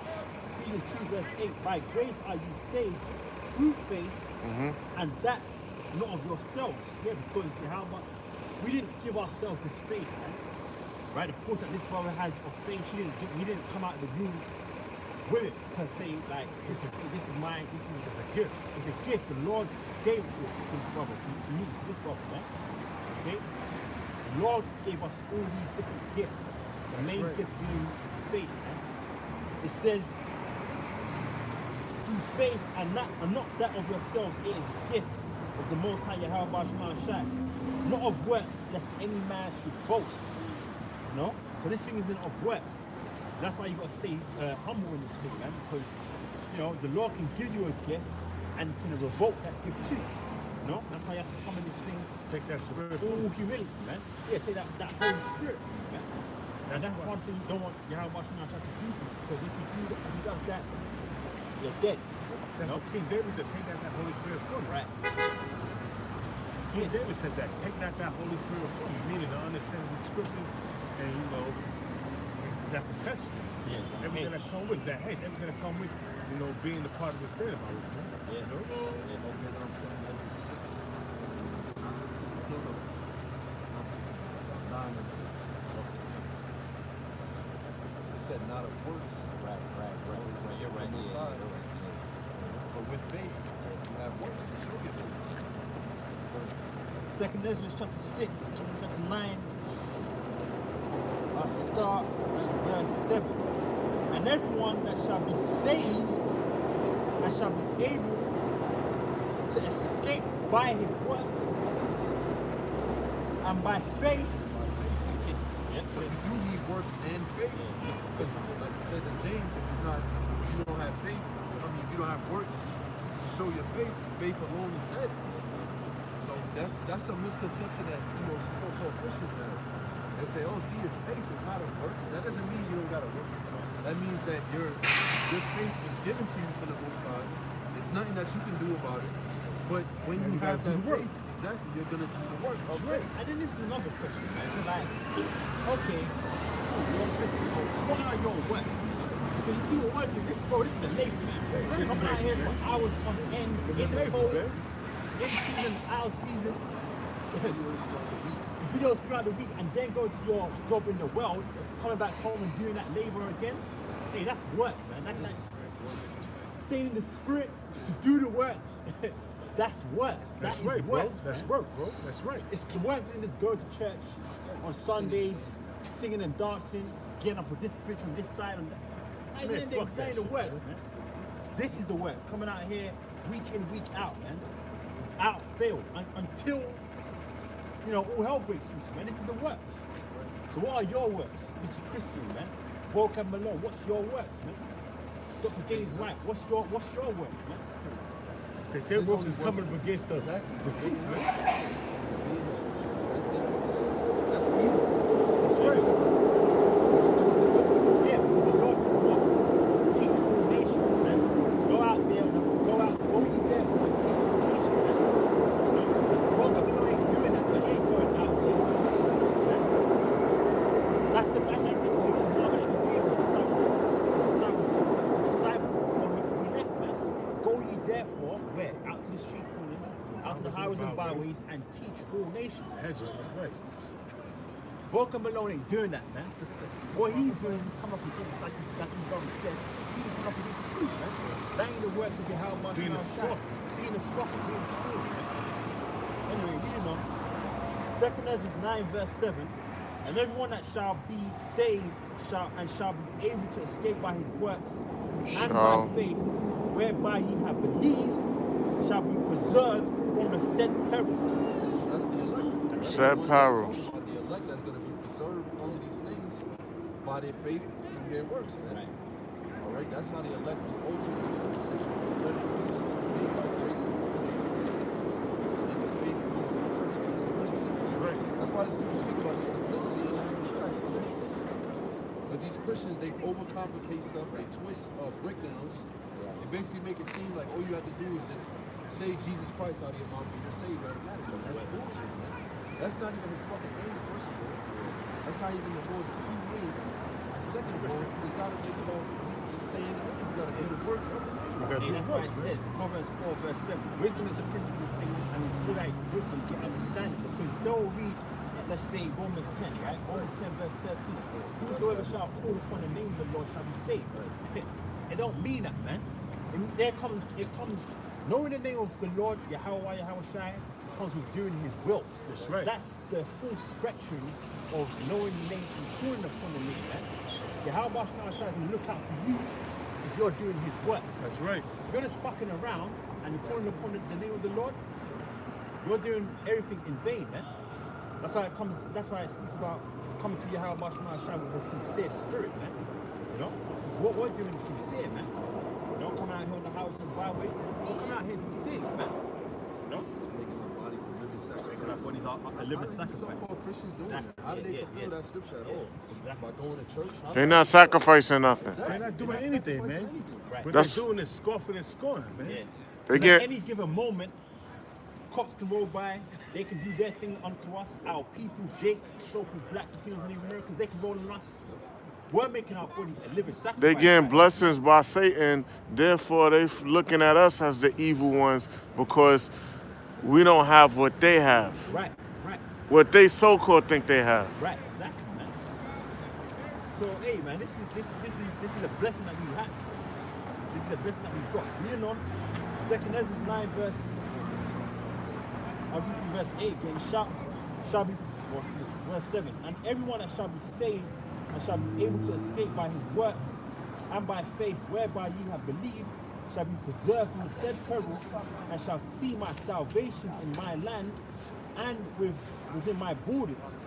For I have sanctified them for me from the beginning. And what does it say in Ephesians 1 verse 4? Let me get it real quick. Let me get this real quick. It says in what's that? The book of Isaiah 28, or 28 verse 9. Here a little, there a little. No? Precept must be upon precept, line a little. Yeah, line upon line, here a little, there a little. So we're gonna go for 2 Ezra, the 9th chapter on the 8th verse. They were sanctified in the beginning. Right, it said that they were sanctified in the beginning. So what does it mean by that? In the beginning. This is Ephesians chapter 1 verse 4. Got it? According as he have chosen in him before the foundation of the world. We'll start up with I beg you. Ephesians, I start from verse 1. Ephesians 1 verse 1. Who an apostle of Yahweh Shai HaMashiach by the will of the Heavenly Father Yahweh to the saints which are at Ephesus. the saints. If you broke that down, the saints are the Israelites. Yeah. And that's where you get the word sanctified from. Yep. So we just read about that. They were sanctified from the beginning. The saints is talking about Israelites, man. Yep. Go ahead. And to the faithful, Oh, to the faithful saint, not only just the Israelites, the ones that have faith. yes. That's right. And he said by the will of the Most High, right? In the first verse. Yep. So he's doing the work. See? And to the faithful in Hamashiach Yahweh Shai, grace.